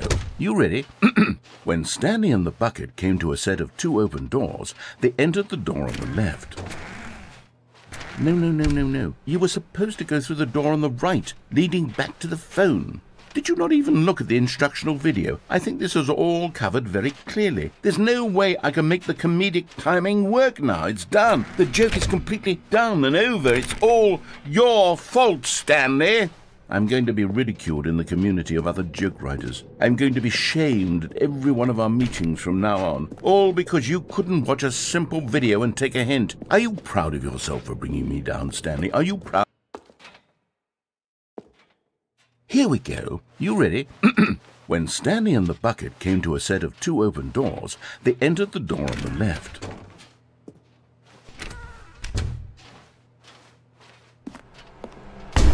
What? We're back at the phone already? No. What's going on? There was supposed to be several rooms leading up to this. There was supposed to be a build-up to this point. A dramatic display of remarkable comedic wit which culminates in this scene with the phone. But now the timing's completely off. The joke will never land. Well, not the way it was meant to. And it's all my fault. I must have forgotten that the phone room comes immediately after the two doors room. What an egregious mistake. I've made a fool of myself. I don't deserve the title of King of Comedy. I'm nothing. I'm not even the lowliest joke-telling whelp. I think I need to go back and rewatch that instructional video again. Yes, surely that will help me improve my... Stanley, you love the bucket so much it's like you... it's as though all of your other most prized possessions pale in comparison. Yes. Well, let me try that again, Stanley. I heard that you are pale with shame over how unabashedly in love with a bucket you are. No? Still not? Is it the delivery? Pale with shame. Pale with shame? Pale... What's another word to describe a bucket? Stanley, this bucket is so metal, I think I saw it playing guitar. No. We're getting away from making fun of Stanley's obsession with the bucket, which was the whole point of this. I'm no good at these jokes. I need more instructional videos. That's exactly what it is. That's what will make me the king of comedy again. More instructional videos. Let's see.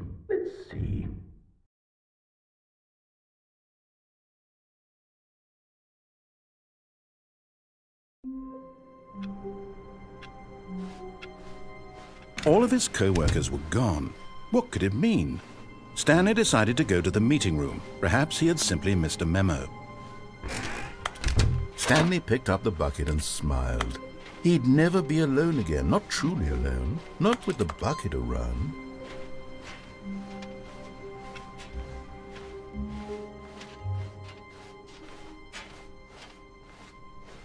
Stanley clutched the bucket tightly to his chest. This was not the correct way to the meeting room, but Stanley had felt the bucket calling to him, telling him that the employee lounge was simply the place to be.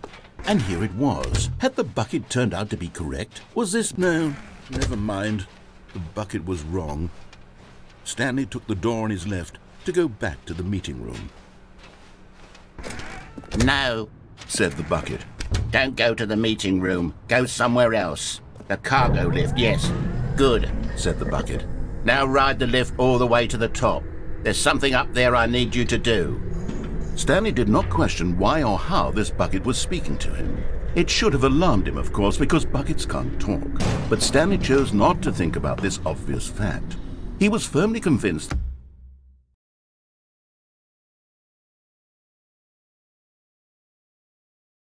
that the bucket had spoken to him, and he unthinkingly did whatever the bucket asked.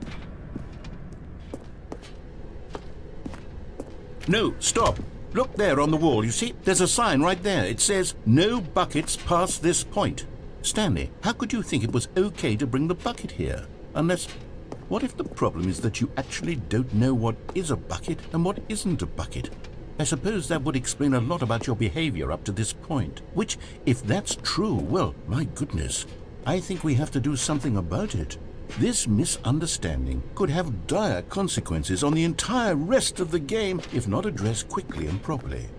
So much of the impact of the story is dependent on your understanding of what is and isn't a bucket. Please, step in here for a moment.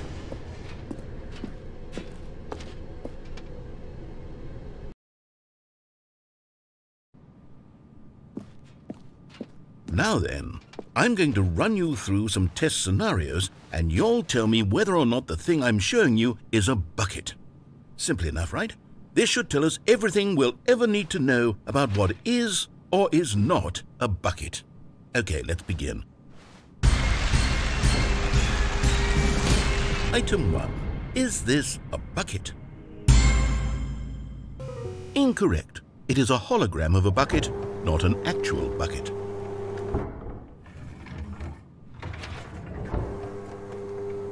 Item 2. Is this a bucket?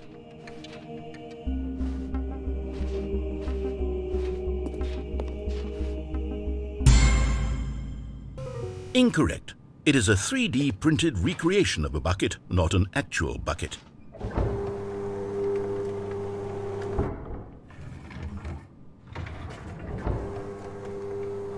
Item 3. Is this a bucket? Correct. This is a bucket.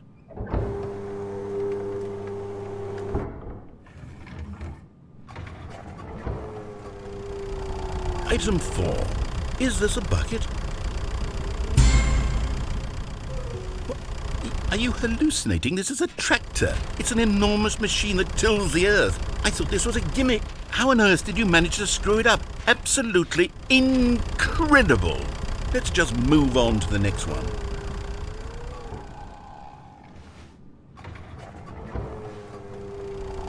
Is this a bucket? Correct. This is a bucket.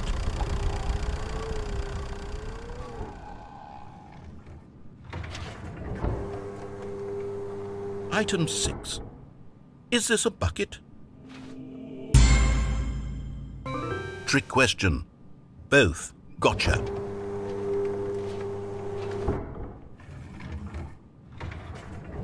Item... wait, hold on. I can't find the next one. Let me see. It should be around here somewhere.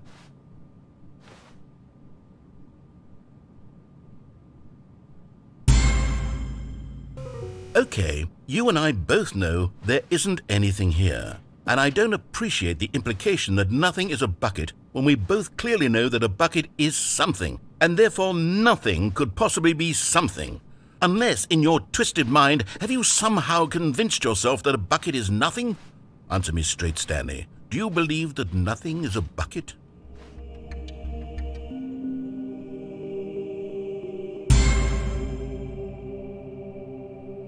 You know what? I'm too confused to even sort it out. I've lost all sense of perspective. What is a bucket? What isn't a bucket? Mere moments ago I could answer these questions with confidence, and yet now I'm somewhat adrift. Do any of us know what a bucket is?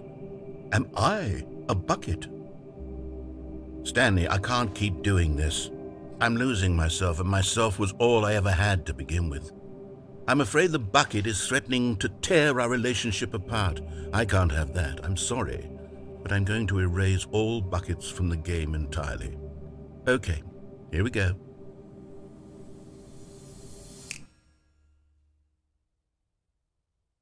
What happened? Is everything gone? Why did everything disappear? Wait, was everything a bucket?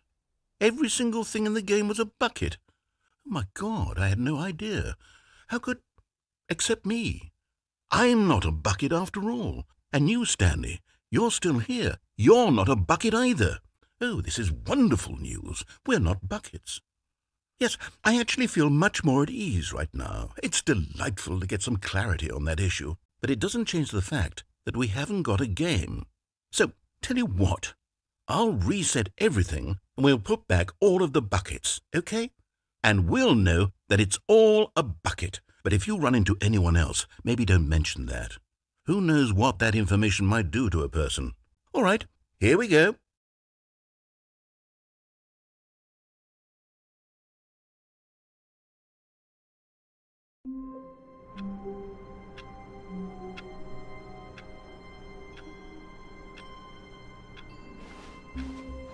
All of his co-workers were gone. What could it mean? Stanley decided to go to the meeting room. Perhaps he had simply missed a memo. The good old bucket. Just Stanley and the bucket, off on another thrilling adventure together. Stanley clutched the bucket tightly to his chest and entered the door on his left.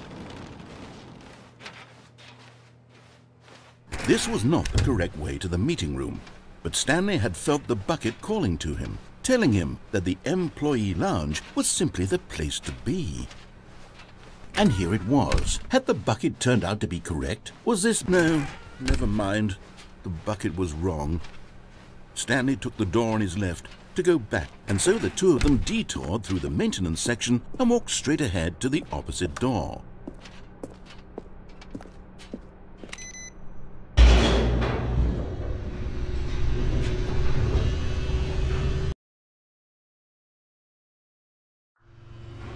Oh, good, Stanley. I'm glad you found your way here. I knew you'd find this place eventually.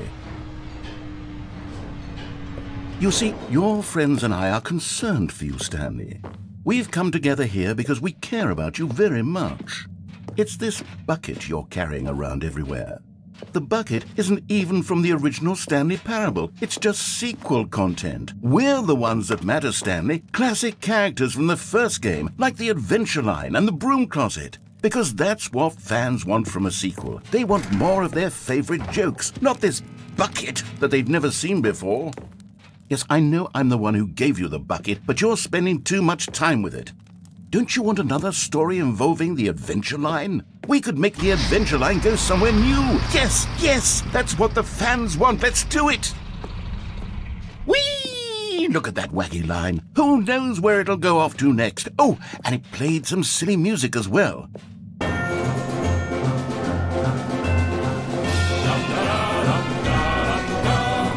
Now this is what the Stanley Parable is all about. Don't you remember all those great jokes from the original dialogue? Also, Stanley is addicted to drugs and hookers. Yes, it's as classic now as it was back then. Let's do it for the fans, Stanley. Let's give them more content exactly like this. But if we want to do that, you're going to have to give something up.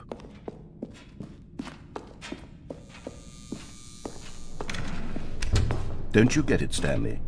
We need to get rid of the bucket. That's why I'm very proud to introduce a brand new character. This is the Bucket Destroyer. I think it'll make a wonderful new addition to the rich lore of the Stanley Parable. True, it also was not in the original game, but it's such a well-fleshed-out character with so much personality that to me it already feels as though it's been part of the cast all along. Don't you agree?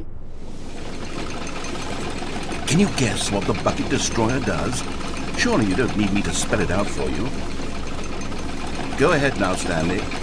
Say goodbye to the bucket, and then pop it into the machine when you're ready.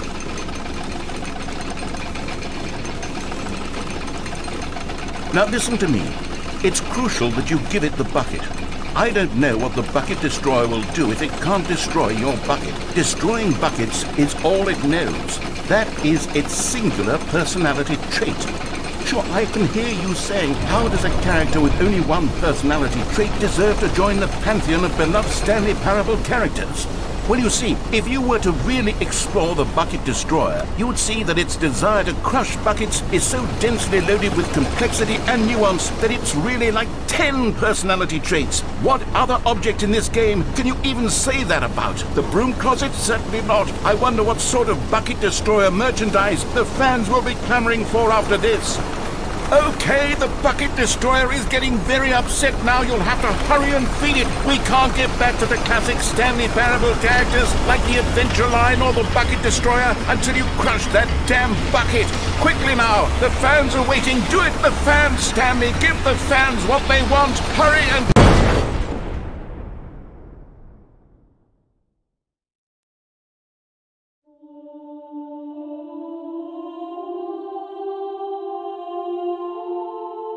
The Bucket Destroyer, my prized creation.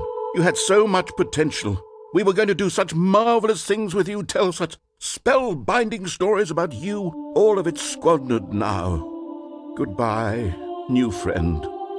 For the moment in time that you were here, you were magnificent.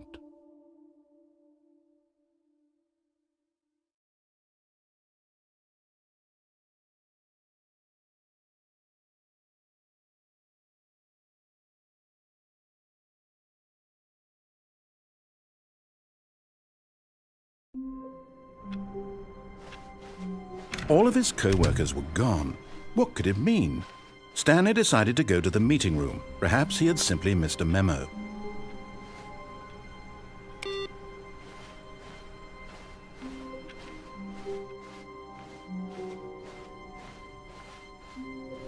When Stanley came to a set of 2 open doors, he entered the... This was not the correct way to the meeting room, and Stanley knew it perfectly well.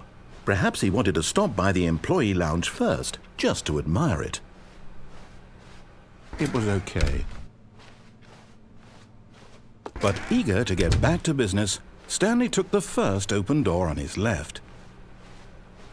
And so he detoured through the maintenance section, walked straight ahead to the opposite door, and got back on track.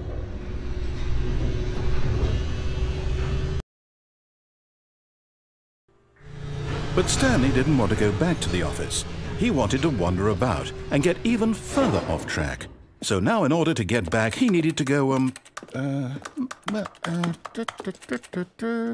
from here it's, left. Oh, no, it's to the right, my mistake.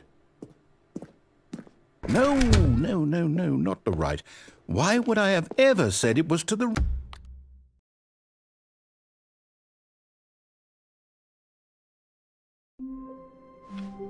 Stanley knew the office layout like the back of his hand.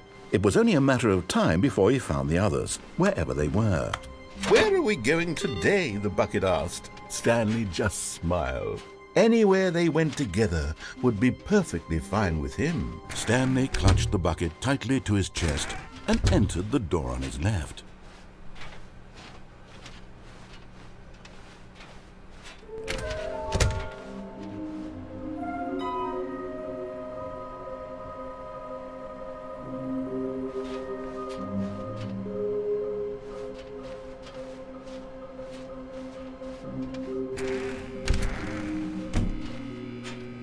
Oh, Stanley, can you feel it? The broom closet. It wants the bucket. You can feel that, can't you? Coming to a staircase, Stanley and the bucket walked upstairs to the boss's office.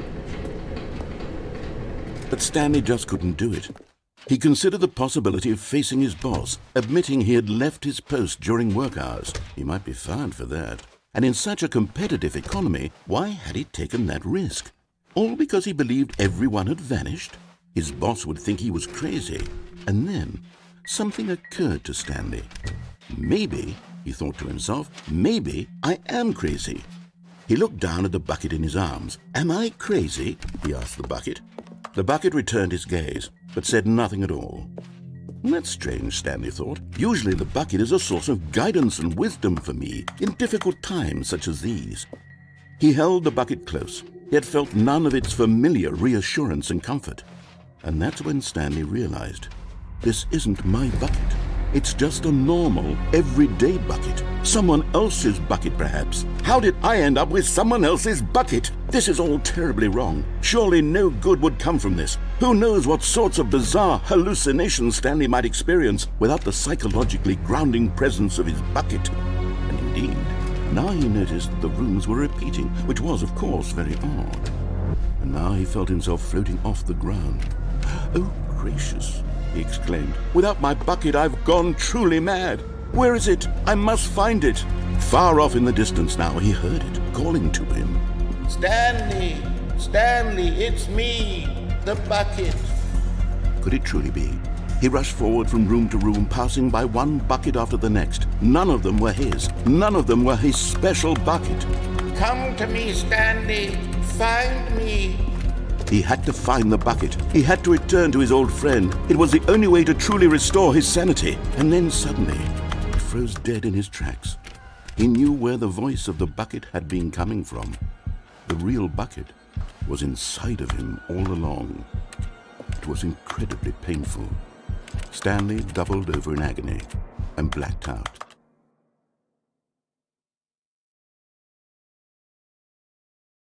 This is the story of a woman named Mariella.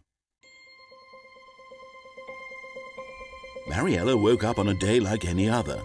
She arose, got dressed, picked up her bucket of comfort and security, and walked to her place of work. But on this particular day, her walk was interrupted by the body of a man who had stumbled through town, talking and screaming to himself, and then collapsed dead on the sidewalk. Right away, she knew what the problem was. This man had no bucket. Of course he'd gone mad, ranting and raving about a narrator describing all of his actions and how everything is predetermined and free will is an illusion and it's all just a video game. It could all have been prevented if only he'd taken his bucket with him. Perhaps he didn't even realize he'd forgotten his bucket at home in the first place. How cruel the world can be, Mariella thought, and she hugged her own bucket even tighter. But of course, she had no time for this. There were a myriad of confusing problems she would soon have to confront at work, for which her bucket would provide absolute guidance and total clarity on everything. Heck yes, she thought to herself, my life kicks ass. And she backflipped all the way to work.